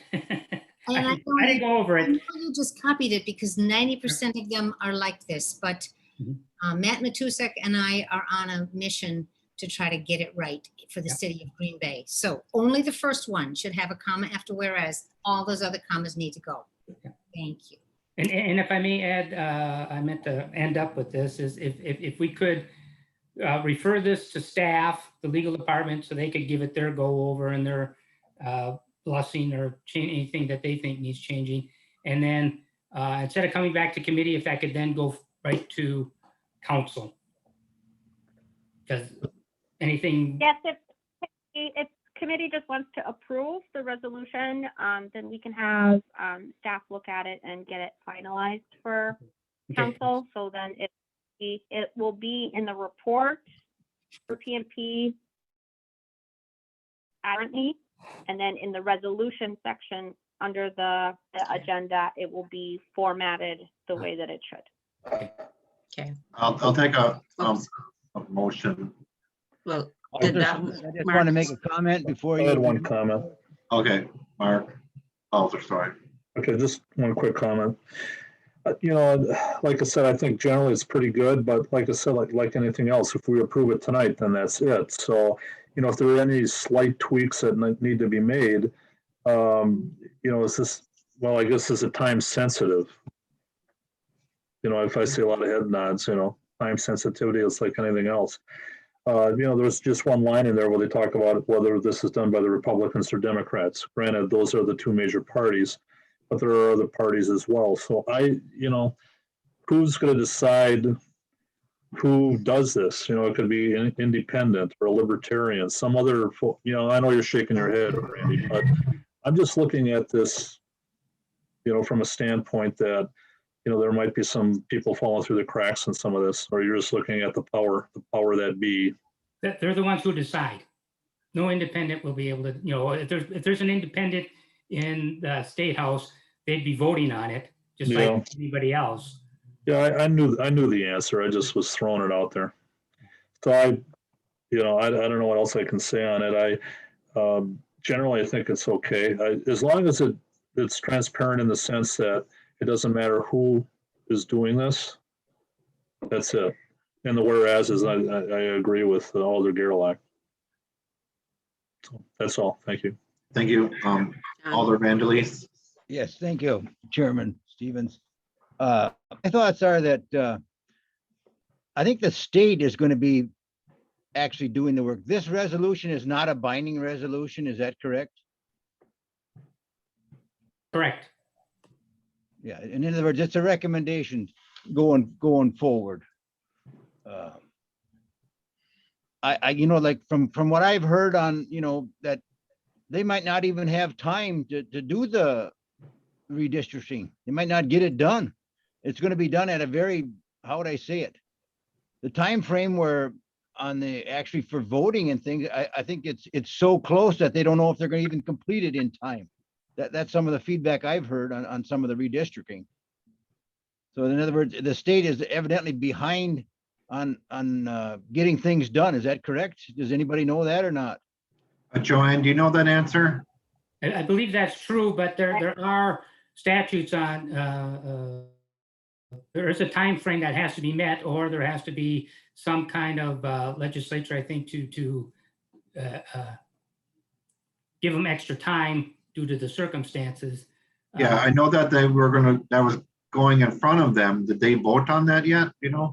I don't think so. No, not yet. And even if it is put off, I mean, so I'd like to hear from the attorney on that. No, I'm not aware. That's the redistricting and the corresponding census that is attached to that is primarily in the clerk's office. And so we only have the updates that were provided by Clerk Jeffries the last time redistricting was on the agenda, I believe, in connection with Alder Weary's communication. Alder LaFave. From what I heard, the state legislators, the one party that's in control, they are looking to delay it. I think they're looking at different court procedures or something. They're trying to delay it. They want to keep it as it is, as long as they can. So I don't know where that's going. So I think we need to, and all these other communities got to do this too. We got to keep beating over the head on this. Come on, we want this done. Let them know. So I'd like to make a motion that we, let's see, how was that? We want to approve this resolution with the changes. Only the first whereas has the comma. All others are removed. And resolved also, that one you take it off, the comma. And then, and have staff check it over for the legalities, or, make sure that it's proper. And then it'll go on the our agenda for our next council meeting as a report from protection and policy, and then I'll go into the resolution section. Is that right? Yes. Okay. Yes. Do I have a second? Do I hear a second? Who made the LaFave. motion? I will second. All in favor? Aye. Aye. Oops. Oh, Nay. Aye. wait, Gerlach is trying to I'm a stop. nay. I'm a nay because I think we have to have more information. I think we need more information. Okay. Sorry, So- Volker, was that, you're voting aye or no? Who? Vote no. All right, I'm gonna go through the call vote just to double check. Alder Stevens, aye. Alder Vanderleest, nay. Alder Steuer, aye. Alder LaFave, aye. That passes 3-1 with Alder Vanderleest voting no. I'd like more information personally, kind of vague. And I think we should hear from our state legislators, both on the Democrat and the Republican side. And they can help us out in a, give us the real answers. So resolution is, if that's, if you want to approve it, that's up to you guys, but I'd like more information. So thank you. All right, thank you. Alder Gerlach, did you still want to comment? Oh, you're muted. Once the vote is taken, there's no point in commenting. Okay. I think, are you ready, Joanne? Yes, item number 9. 9. Okay. A request by Alder Brian Johnson for consideration of possible action to modernize the ordinance and permit fees related to the operation of food trucks in the city of Green Bay, including possible partnership with the Brown County Health Department. I don't see Brian, but I think Alder Dorf is on his behalf. So, go ahead. I am. I'm here on his behalf. And my behalf, I had actually contacted the clerk to have this item put on the agenda as a communication and discovered that it was already on. Alder Johnson has been ahead of the game. He asked for this back in February, and there was a mistake and it was left off of the agendas. And so I also, when I told him I would speak, I wanted to give him full credit for being on top of this. I've had requests from people in neighborhood associations, my neighborhood associations, that they wanted to have a food truck. The licensing fee is $500 in this city. Currently, we have 2 food trucks that are licensed in the city of Green Bay because the licenses are so expensive. And so Alder Johnson and I would be very happy with no charge as long as they went through the Brown County process, because they are already have to do that. They have to go through the health department, and I'm not sure what Brown County charges, but I think it would be an opportunity for neighborhood associations and others to be able to have these food trucks come in. And I see at the Bellevue Y that I go to, they have food truck Thursday and food truck Tuesday. And, we're kind of cheating our residents out of something because it's so high for the fee. I also spoke with the clerk, and she is very much supporting what Alder Johnson and what I am saying. And she said it doesn't take much time at all, that it's really, $500 is way too high. If we want to maybe just have $25 or something, we could do that. So what I'm hoping for is that tonight we can refer this to staff so they can start working on it. That we don't really make any hard decisions tonight, because we need to see what the parameters are and how much does it really cost and what is Brown County charging, all of those kinds of things, and maybe take it up at the next meeting when Alder Johnson is available. I would make that motion to refer to staff. Do I have a second? Second. Before you do that, could I bring up? Oh. I remember talking to Celestine about this issue probably 3 or 4 years ago. Another issue that the police department has is the way the boundaries are written or drawn where food trucks can legally operate in the city. It is very convoluted. It's very difficult. And I do remember, I thought the law department, we were all working together to try and redistrict those. I see. Yes. I see. So if I can, sorry, if I can jump in? Go ahead. Unless Alder goes first.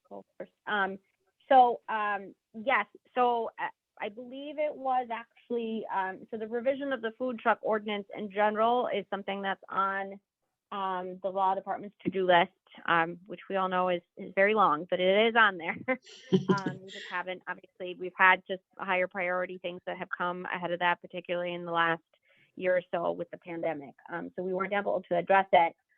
But last year, I believe we did pass an amendment to the ordinance that stripped away as much of the ordinance as possible and just left in the bare bones requirements we needed in order to adjust to the pandemic reality. So that was implemented last year. So as Alderdorf was mentioning, law department can certainly start looking into this a little bit more, and just was asking for any recommendations, which I did note, to specifically look into those actual costs and work with the clerk's office as a reasonable fee should be for administrative costs. I'd like to make a comment, Mr. Stevens, whenever someone. Go ahead, Alder. I think if we made, we should do a little checking, like our attorney said, the actual administrative costs, how much it costs, to put everything in effect. It wouldn't be out of the ordinary for, a business to, in other words, it's not a real high fee. And I know there's quite a bit of paperwork involved. And so, they might want to look at, what it actually costs to do all the paperwork for the staff and everything, that we cover our costs there. And, I know the $500 fee is a lot of money, but maybe if we can get it more like $100, that would be, cover some of our costs administrative wise, and make it so that people that are in on the food trucks, that they'll be more, in tune with what the city really wants. So that'd be my recommendation, $100 fee. So they can write that on the books, as far as their information taken with them right now. So thank you. Okay, Alder Steuer, then Alder Gelman. Thank you, Chair. I guess the question I had is with the permit, does the permit cover just the event that they're at, or does it cover for a year? I just need the clarification on that. I'm not sure what the timing of it is, but it actually licensed the establishment itself to be able to actually operate a mobile food vending business. So it's not per event. So it's a one-time fee, and per year, is it per year?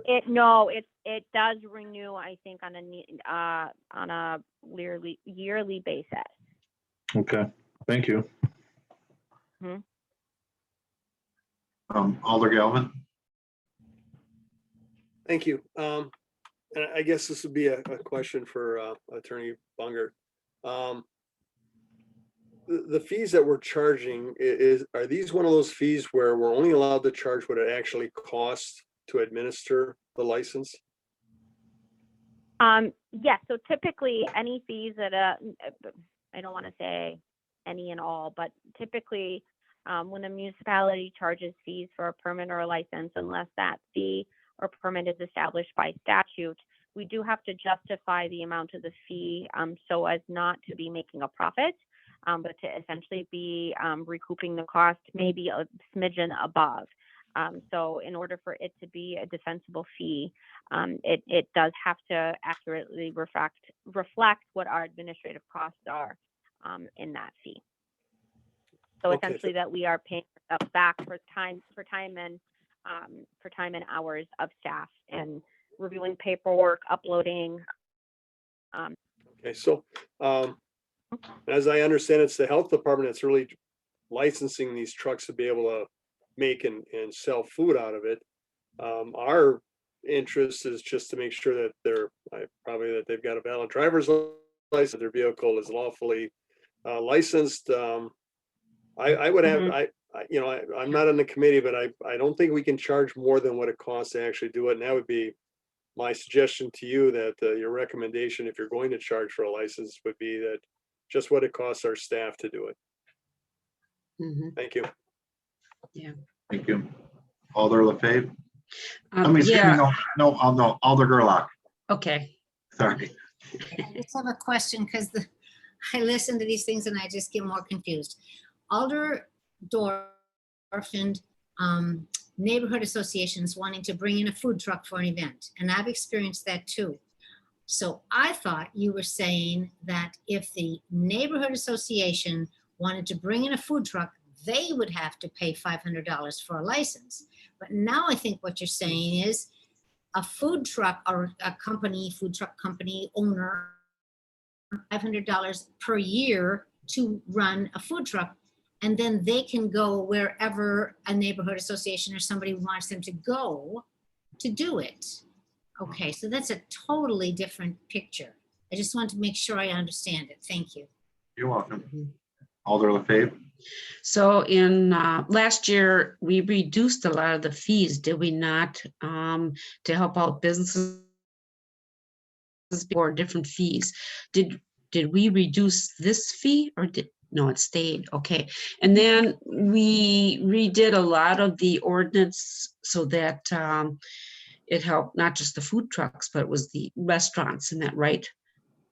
You said that What we did was, streamlined it, or? We took away as many regulations as we could for the food trucks, just to allow them to operate a little easier. And so those changes were done. And then as far as reduction in fees for restaurants or Class B establishments, we did pass a temporary, it was a sunsetted provision that allowed allowed bars and restaurants to sell intoxicating liquor in the original package to help them sell off some inventory while they were shut down.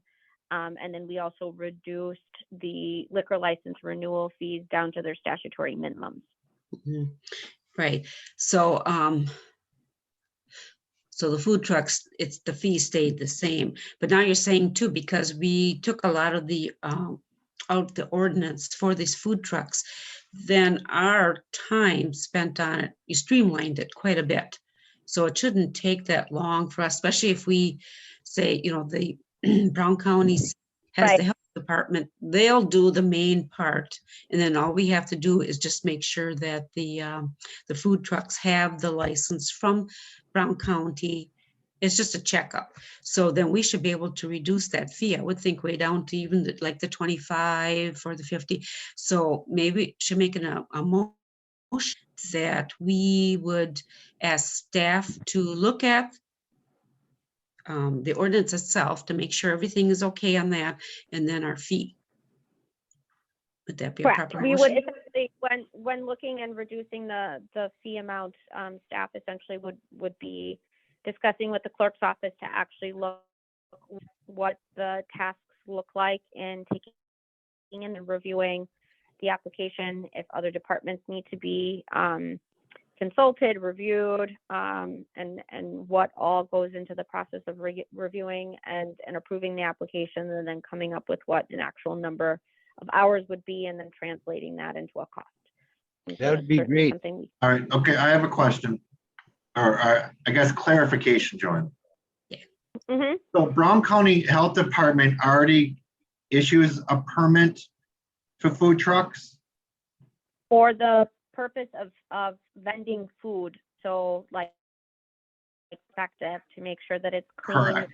They're abiding by sanitary guidelines and so forth, because it And they involves also do food that for brick and mortar buildings, restaurants. Correct. And Green Bay does not do that for brick and mortar. No, we don't do that at all. It's Brown County Health Department that regulates this, Yes, basically they the regulate service all and of the sale food businesses. Mhm. So why does the city want to regulate a food truck if Brown County is already doing it? Because they don't regulate the truck itself. They don't regulate and make sure that the person is licensed. They don't regulate to make sure that the person license has sufficient vehicle insurance on the truck, doesn't have potential violations and convictions for offenses that substantially relate, like driving under the influence. That could potentially, indicate that the person may not be able to safely, drive or operate a vehicle like that on our right of ways. Do we know Also if allow Brown the County city- does all that before they get the permit? No, that no, the health department, all they're doing is making sure that the facility is safe for the service of food to humans, Mhm. to the public. Alder So they're not Stevens, I'd like to checking make one anything comment. else with respect to the person. And then also, we also have, when some historical perspective, previously, a lot of the regulations also had to do with location, because I believe the discussions at that point had a lot to do with concerns of local brick and mortar restaurants and food trucks parking, for example, directly across from a restaurant and potentially driving business away. So a lot of the public input and discussions that arose initially when the food truck ordinance was passed several years ago was designating areas where food trucks can operate so as to not create potential conflict or unhealthy business competition with brick and mortar restaurants. So it's regulating where this business is conducted to make sure that it's beneficial for the city at large, and then also to make sure that the business is being operated in a safe and responsible manner. But a brick and mortar, we don't oversee them.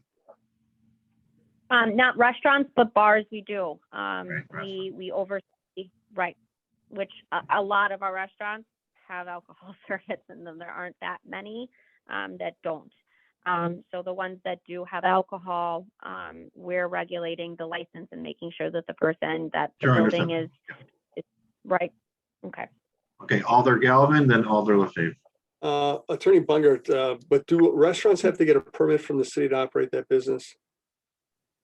No, the city does not a straight restaurant. If they don't have a liquor license, if it's food, to go through building inspections, I believe, to make sure that they're in compliance with all zoning regulations, and then they have to have the go ahead from, or the green light from the county health department to make sure that they have all of the requirements and mechanisms in place to meet those codes.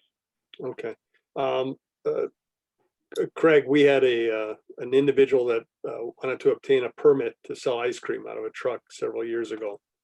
The reason why it became an issue was because he had several convictions. He was issued a permit and he ended up selling drugs out of the truck.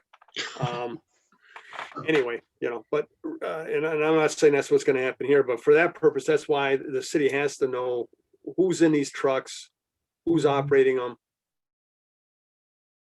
Like trucks coming in here from outside the area, flooding the area with no control as to where they set up or how long they set up, or if they're trespassing on people's property. Or like the attorney said, there was some real angst with some of the restaurants when trucks were setting up literally right in front of their establishments and taking their customers.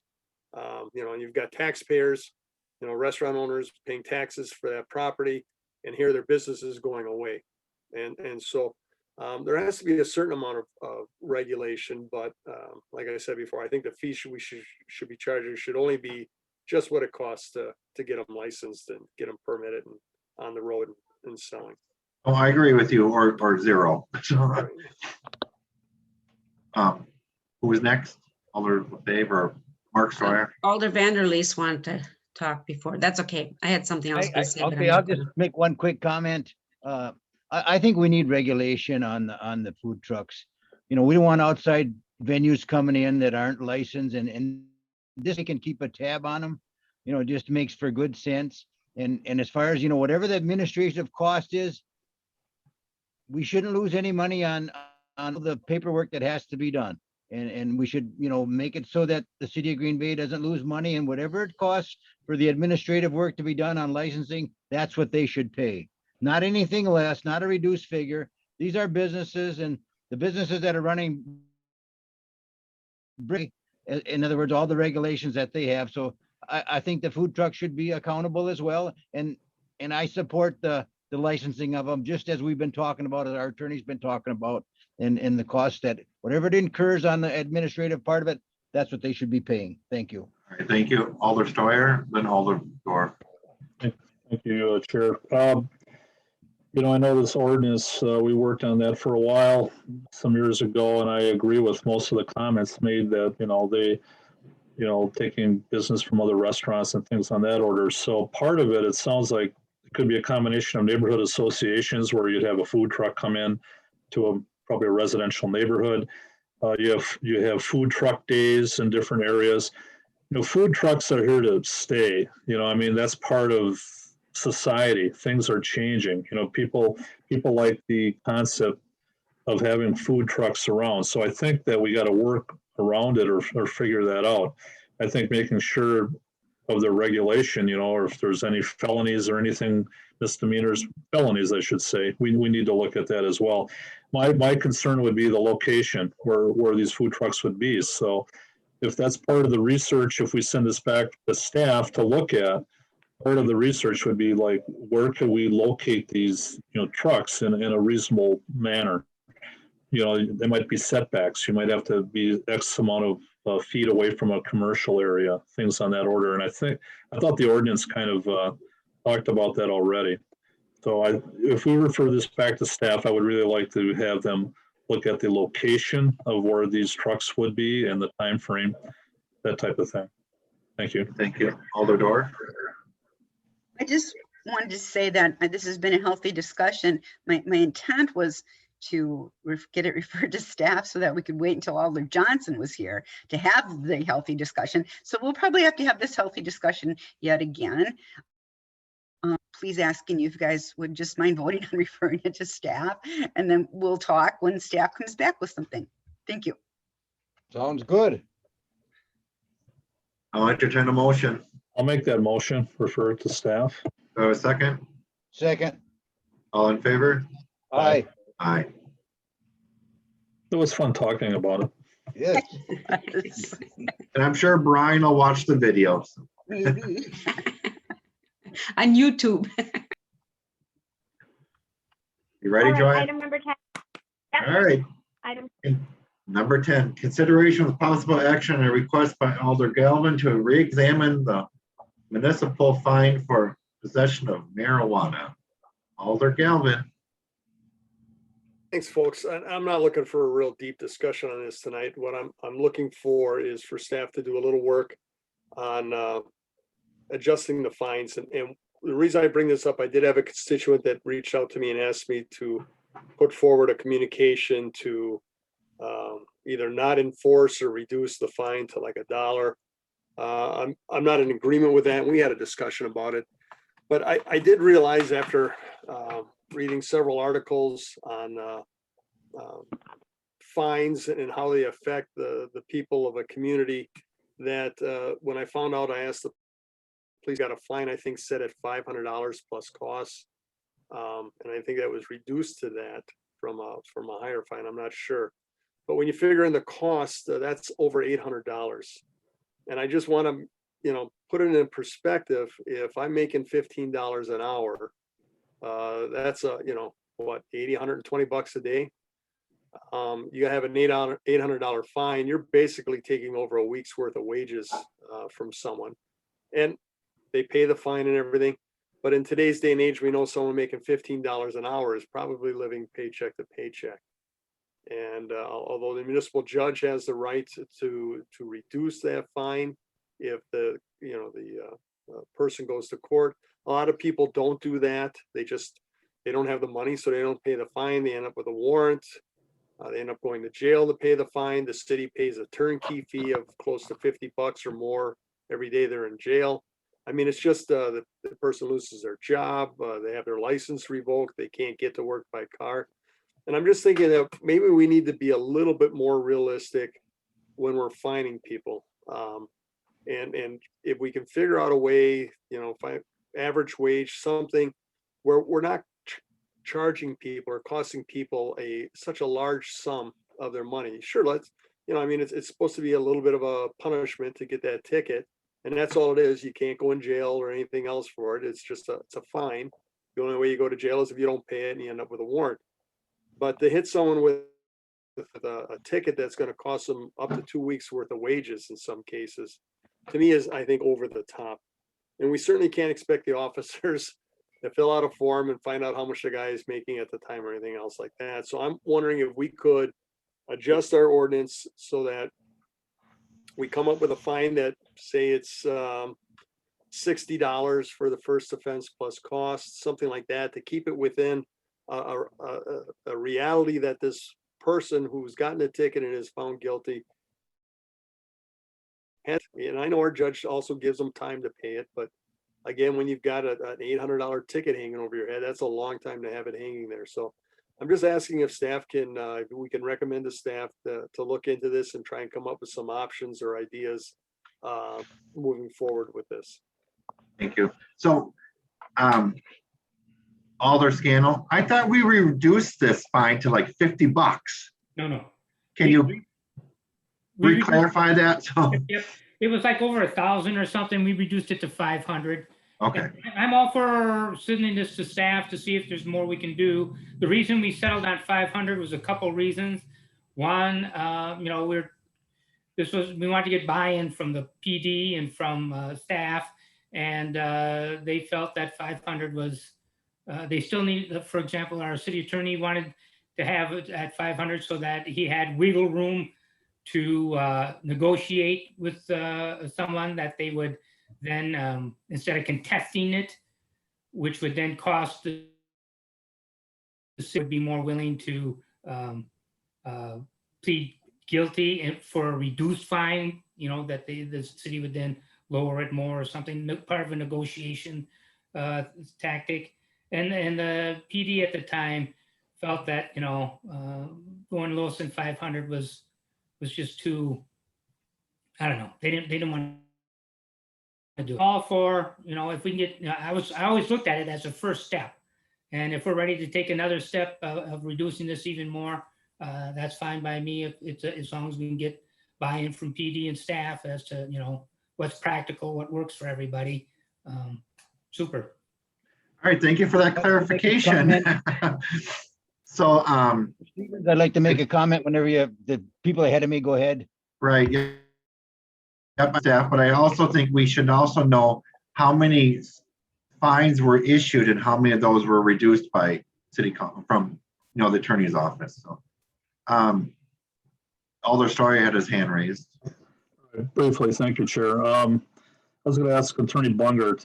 It might be a silly question, but you know, I know Alder Galvin brought up the fact of, you know, the pay. You know, and I guess there was an assumption maybe there that the folks maybe aren't making a lot of money, or they might be in a different financial bracket as opposed to others. And there's people that have money that, you know, get busted for this as well. So I'm just wondering if there's anything that you've ever seen that will relate the fine to the percentage or what kind of salary they're making. I know that sounds like a reach. I know that like this should be one size fits all. I would think that, but I'm just wondering if there's anything out there that would prorate it according to that.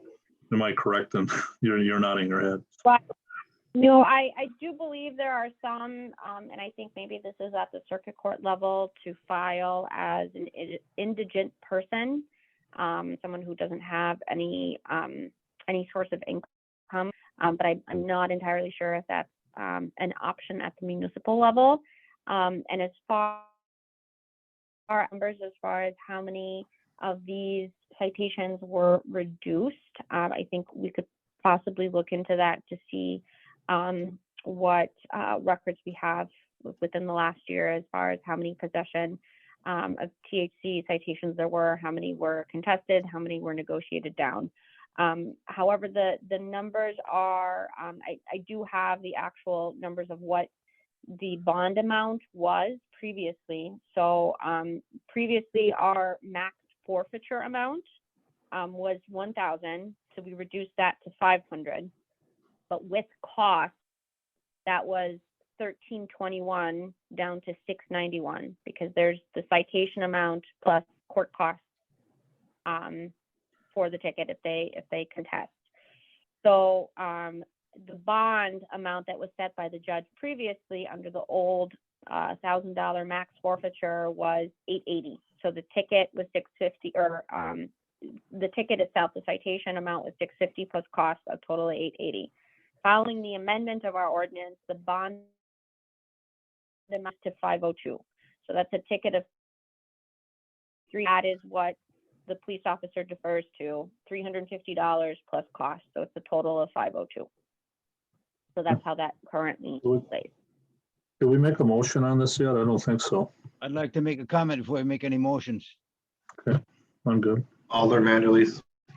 I might want to remind the city council and our committee that there was a long discussion on this already. You know, they had a woman come up there and mention that her daughter was killed by a person that was using marijuana for the whole day. Her daughter was killed by this person, and her daughter's not with us now. And she made that comment that she didn't think anything should. I think the city council, you know, did a reputable thing. You know, they reduced the fines down, and they're working with Brown County and the surrounding communities. And I think that as far as reducing anything down, you know, people that are, you know, under the influence of alcohol, they get pulled over, they get a fine. You know, they don't ask them how much money they're earning. They're driving erratically, they get pulled over. And if they're using marijuana and they're driving the same way, they get pulled over if they're the same thing. And, you know, these are situations that are very serious. As far as this woman lost her daughter from a person that was using marijuana. The guy admitted that he was using marijuana the whole day, and he piled into the person. So, you know, I think as far as reducing the fines, you know, we might want to look at more education methods, not reducing fines. In other words, drunk driving, you know, you talk about drunk driving under the influence of marijuana is just as serious as drunk driving. So I think that, you know, they should look at more educational things as far as how we can reduce some of these situations rather than reducing the fines. You know, we want to make it not sound like it's not serious. Anybody that's driving under the influence of alcohol or marijuana use. Point of order, we're not talking about driving under the influence. We're not talking about driving under the influence. I'm talking about simple possession, a guy on the street, you know, he's got a joint, whatever. We don't even fine people for being intoxicated walking down the street. Well, that's fine. Okay. But what I'm saying is this, that if that person that killed that girl that was smoking marijuana was probably charged with a felony and was adjudicated that way, the same as a drunk driver. I'm talking about the person with a little bit of marijuana on the street. We solved nothing. I did police work for 35 years and we never changed the possession of marijuana and the amount of people using it one iota. Okay, we didn't change it one iota. We had prohibition on alcohol back in the 30s. We didn't change anything there. This horse has left the barn. We can't close the door on it. We can do what we can, but I'm talking about to take a person and have them, would you want a person to lose their job for simple possession of marijuana? You want them to lose their apartment and become homeless and become a drain on society? This is what I'm talking about when we have fines this high. That's all I'm talking about. I'm not saying we decriminalize it or anything else like that. We just make the fine more appropriate to what the common person can afford. You know, if you want to put in a scale in there where first offense is like $60, second offense is 120, third offense is 180. So if they're not getting the message, their fines go up. I'm okay with that. But I'm just saying to charge someone over $600, which is a month's rent for many people around here. it makes no sense because they can't afford it. They're not going to pay it. And we're going to end up with a whole lot of other problems with this person. That's all my concern is. Thank you. I think that Alright, we should thank find you. out the number that are being arrested first before we do anything. How many people are being arrested for having one joint? Are they arresting the people? It says it's up to the police officer, his discretion if he's going to arrest you if you have one joint in your pocket. I think that has to be all weighed in. We should be talking about our law enforcement that is doing the job right now. Are they arresting people for one joint in their pocket or not? And if they are, we want to hear the numbers. How many people have been arrested since the first of the year on these kind of offenses before we vote on anything? Thank you. Lieutenant, I was just gonna say, if you like, yes, I could get you numbers for the next meeting or get them over to the law department on how many citations we write. Once again, it is up to the officer's discretion. Do some officers find people in possession of a small amount of marijuana and not write them the ticket? Yes. Other times, are they cited? It's normally because there's extenuating circumstances or other things that are going on. But I can either bring it back to the committee or Attorney Bungert, the amount of citations that we wrote. Just give me the time frame that you would like them. If it's this calendar year or in the past couple of years, just let me know and we could get that data for you. all right, thank you. So I have one comment. I don't know who can answer this. So we always say that it's always up to the discretion of the police officer when it comes down to tickets. Can Common Council recommend a ticket be issued no matter what? Lieutenant? No, we would not want to take discretion away from our officers. To me, you're going down a very slippery slope where you're having the legislative branch of government dictate what the officers are going to do. Here at the PD, we don't even set policy dictating that certain citations get issued because every situation is unique and different. So I would be very strongly against that. I just want to know. So, but Joanne, I see you had your hand. Yes.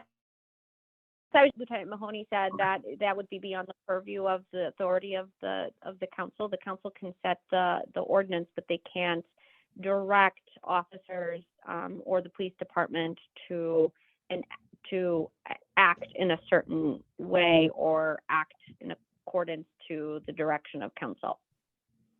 I just asked because we have all these issues, you know, we always ask the police department, please help, but it comes down to the discretion of the officer. So that's why I'm just asking questions. We absolutely could ask Alder Stephen? the chief to direct his officers to increase enforcement and things like that. We certainly control the police department budget if push came to shove. I mean, it's a give and take, but no, you can't mandate or create an ordinance or anything else that would force the officers, to be making arrests or things like that. Okay. Thank you for clarifying. So, but Alder Dorf had her hand raised. Thank you. Now, I'm very supportive of what Alder Galvin has brought up and what Alder Scannell had brought up in the past of reducing the fines. And I just, again, want to say that it would be nice if we could wait. We're referring this to staff, right, to do some research, and maybe we could have a more robust discussion after we get some of those answers from staff. Thank you. All right, well, I'll entertain a motion. I'd like to make staff. I'd like to make a motion to refer it back to staff for another robust discussion. Maybe we can mix fire too, but anyway. Well, Joanne was here. She heard everything, so maybe she'll come back with lots of information. Second. All in favor? Aye. Aye. Oh, can't hear you.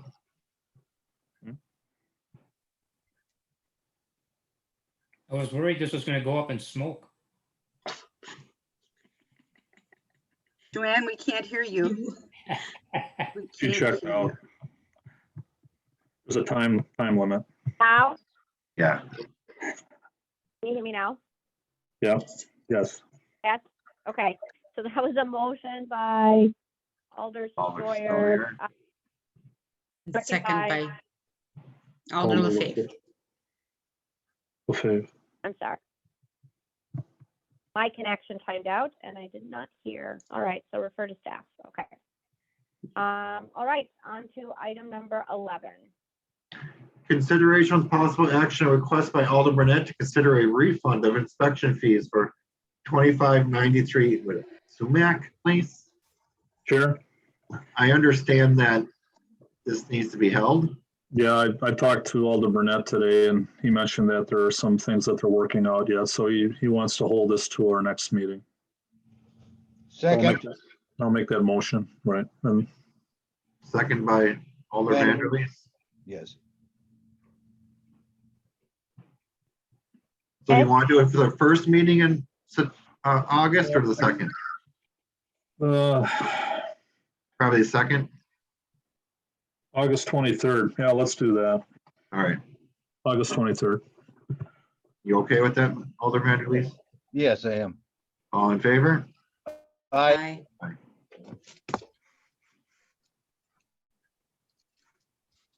All right. So can I quick ask a question? So then our first one in August is the 9th, our meeting? Yes. Okay.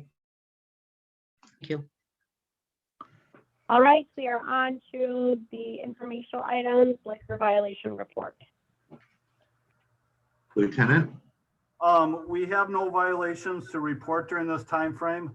I do want to let the alders know, some of you probably received phone calls from constituents about certain activities going on along Main Street. I do want to let you know we are forming a game plan to deal with those establishments to work together to solve the noise problems and various other things that are going on. But for now, there are no violations to report. All right, thank you. What was Entertain a that? motion. Motion to receive and place on file. I'll turn off mine if you- Second. All in favor? Aye. I just wanted a clarification as far as what area along Main Street. It's pretty much right along where Crown and Commons, Dual Sports, the Palms Tire area. There's Cock and Bull in there, so Okay, all right. between Roosevelt, around that area. Okay, thank you. Ready, All John? right, and the report on homelessness. Lieutenant Allen, you're muted. Yeah, if you got the latest update from Melissa, we're tracking basically the same people. We have two that are really racking up some time for us. Number 6, I talk with him 2 or 3 times a week. This guy's probably not going to engage, and he's just a big drinker. But try to catch him in the morning and talk with him. I believe the other one is down number 19. He has a case where he's currently checked into CTC and getting some help. So hopefully that gets turned around. Is there any questions on St. John's, anything? I have one question or comment. So it's July, if I recall right, we started this program with St. John's to use the park.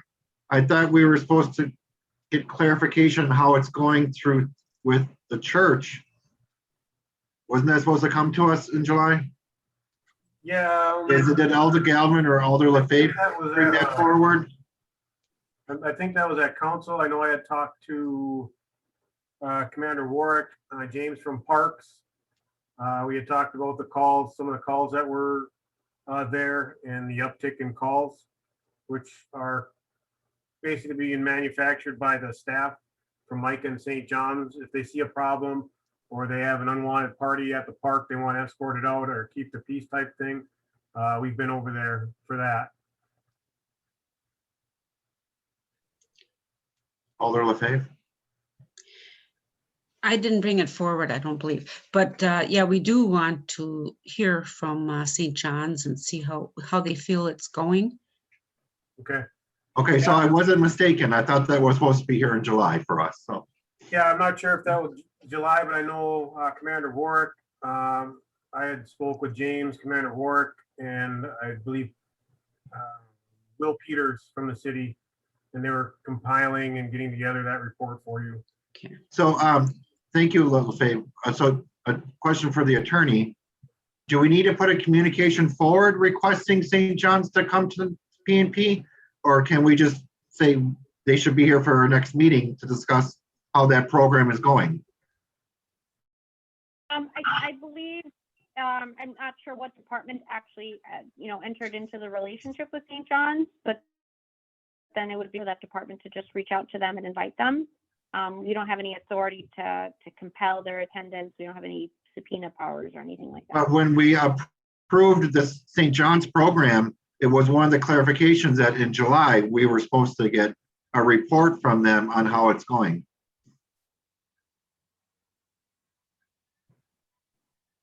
Again, I'm not sure what program it was. Was that through the police department or? Which is why I'm probably drawing the blank. No, St. John's came, they gave us this big marketing thing about how they're gonna help the homeless within the park. And Common Council agreed upon that. Right, I think it was a Parks and Rec program, potentially, yes. That's why I'm not familiar with it unless St. John's made that presentation to council, but I don't believe it came through P&P. Right. No, it didn't come through P&P, but there was supposed to be directive to P&P in July to tell us how that program is moving along. Okay, I can follow up with Director Ditchite to find out where that report is, because that hasn't been brought to my attention. Right, if we could get that on the next P&P, that'd be great, right, Alder Stroyer? I agree. Okay, Alder Gerlach and then Alder Galvin, so. Is it possible that that was a directive that they are to report to the council at the end of July rather than to P&P? I don't remember. I thought it went to P&P, but I could be mistaken. It was the committee and then eventually the council, anyhow. If Joanne can look, Alder Galvin. Thank you. And again, my whole concern this whole time has been with the compliant homeless individuals, mainly who are suffering from a long list of maladies such as, mental health illness, addiction issues, things like that.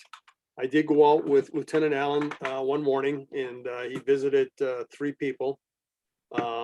And it brought a lot of memories back to me of the individuals I used to deal with.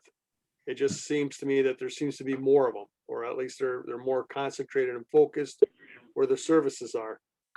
We had a very long presentation from, I can't remember, what was the name of it, on homelessness. That Community Foundation is working with Brown County. And I guess I think our PD and our park department is doing everything that they can. My concern at that time back then was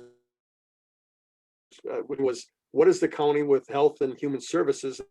That's their specialty area. And now the Community Foundation is kicking in.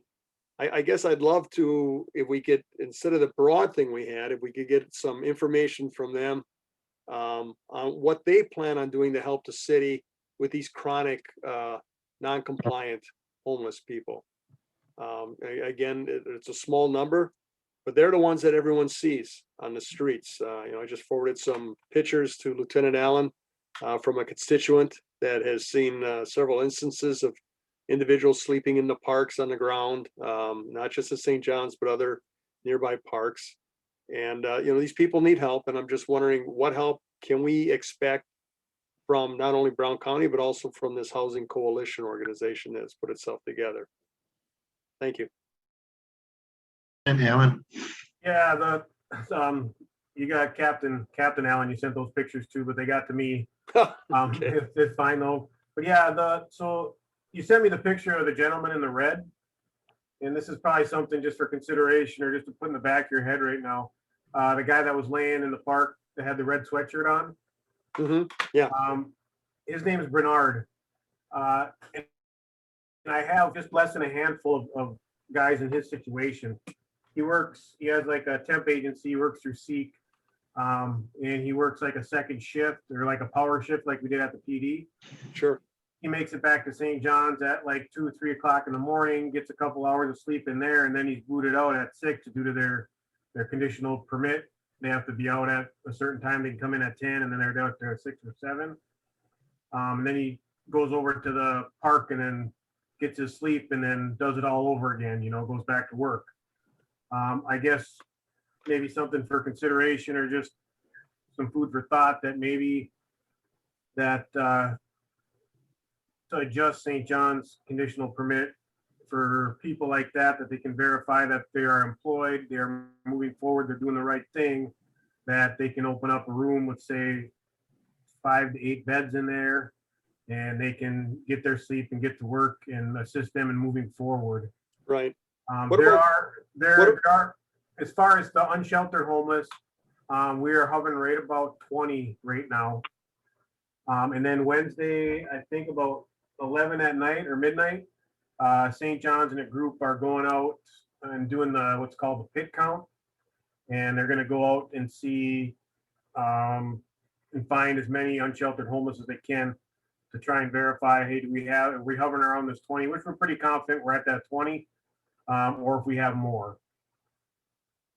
Okay, Lieutenant Allen, as it regards Bernard, and that's a tough situation. I mean, yeah, it is. Is he able to stay at Pastor Rico's place over on what is it, Chicago? I'd have to look into that. I'm not real familiar with. I think it's come up in discussion a couple times, but I'm not real familiar with that place. Okay, mostly concentrated with St. John's, New Cap, and then sure. Sure, he's running a shelter for men. Okay. He does charge them a fee to stay there, but it's pretty minimal. Okay. And then they also do ADOA counseling and things like that. But the main thing you have to do is you have to have a job, and it sounds like Bernard's got a job, so he's got all the pluses going for him.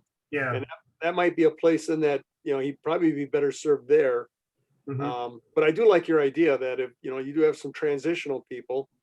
And they just need a place to to sleep because they are working enough money to get a place yet. Like a good idea too, but that would be a future communication and we'd have to do. Yeah, and that's just food for thought. And you guys kick that around and see what you think about it. If you guys need to approach Lexi and Matt and speak to them about that, I'm more than happy to set that meeting up with whoever would like to have that discussion with them.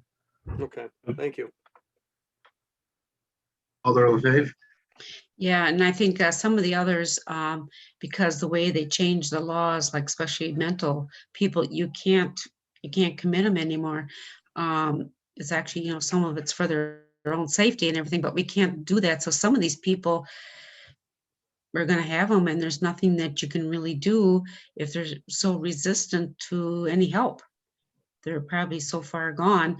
It's that's why I think that program at St. James Park was a good one, because they're trying to get to these people, especially earlier ones, so they're not so set in their ways that it's hard for them to change, but they're trying to get to these people so that we can maybe kind of get some of them. And it's going to take a while because this has been going on so long, and for a while we just ignored this situation, and then we tried, and it's going to take a while on this, but yeah, anything we can do to help these people, all for it. I think that I'm glad that Alder Galvin, you brought that up about the other shelter. Yeah, I remember when he came forward with that. That was a good program, and I'm hoping that can be helped. And would we now the city dictates for the homeless shelter, right? St. John's? The conditional use. Yeah, there are times. Do we have, or do they set their times? That's in the cup, the times of operation and when they can open, when they can close, and everything else. Okay, so then you're saying, yeah, that has to be another communication. Someone has to put in that we can ask to have that changed for certain situations. Is that right? Alder Galvin? Yes, we would have to, we'd have to set up a meeting with them and talk over proposals and then see if we can get it through the committee. Okay, so how would we go? Who should go about that? How should we go about that? Let's get that started. The lieutenant has certainly arranged a meeting with Lexi and for interested alders to get involved with it. You know, we can listen to what the police have to say and what the shelter operators have to say. And the cup could be massaged to make it easier for individuals like Bernard to be able to have a place to stay during the day so they can get some sleep. Yeah. Alder, can I ask Alder Galvin if you'd be willing to Sure. work on that? Okay. Mark? Appreciate it. Basically, Alder LaFave took all the words out of my mouth. All right, perfect. So there you go. I do one comment and then Alder Gerlach can have. So Lieutenant Allen, I want to thank you for sharing that information about the gentleman in the red sweatshirt. It's nice to hear that something positive than all the negatives that have been happening. Yeah, So, just less than a handful of guys of that type. And I mean, that's really the only thing I can come up with at this point is maybe see if the city's willing to massage that a little bit just for those types of people. And, you know, that Micah and St. John's would be very strict about week to week verifying employment. Sure, yeah, I'm glad the guy's working. So if we can help him get sleep 8 hours, it'd be perfect. I just want to make sure that I'm clear and everybody's clear that I think there are two completely different kinds of reports being discussed here. The one that Alder Stevens that you said was supposed to be given tonight by the program in St. John's Park, that, if I understand correctly, that was simply to report on their use of the park and whether you know, it was a good decision to let them use the park for that program. That didn't have anything to do with this report on police time being invested or about whether, you know, somebody, by the way, I think I've seen Bernard sleeping in the park at St. John's. You know, I think that we're talking about two different things. The reason I bring this up is that I know the people who run the program in St. John's, and you might remember that I was very supportive of it. And I want to make sure that we're not mixing the two and that you remember that you were asking for a report from that group about their use of the park specifically. Do I have that right? You know, you are correct, yes. Okay, thank you. Yeah, St. John's was supposed to come back and give us a report.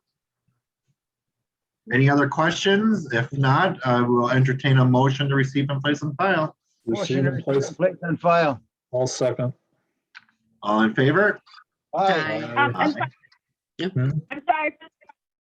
Can we just repeat what if Alder Stevens could repeat who the motion Receive and place on was file. made by a second, just because our verbatim, they're not going to be able to tell.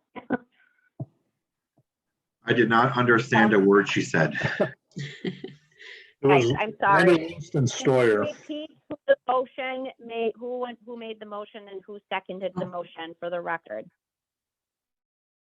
I motion. I seconded it, Stoyer. Thank you. We all said aye, right?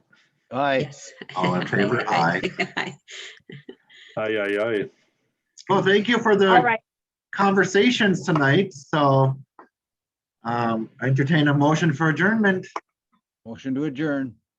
Second. All in favor? Aye. Aye. Aye. Have a good evening. Good evening, everybody.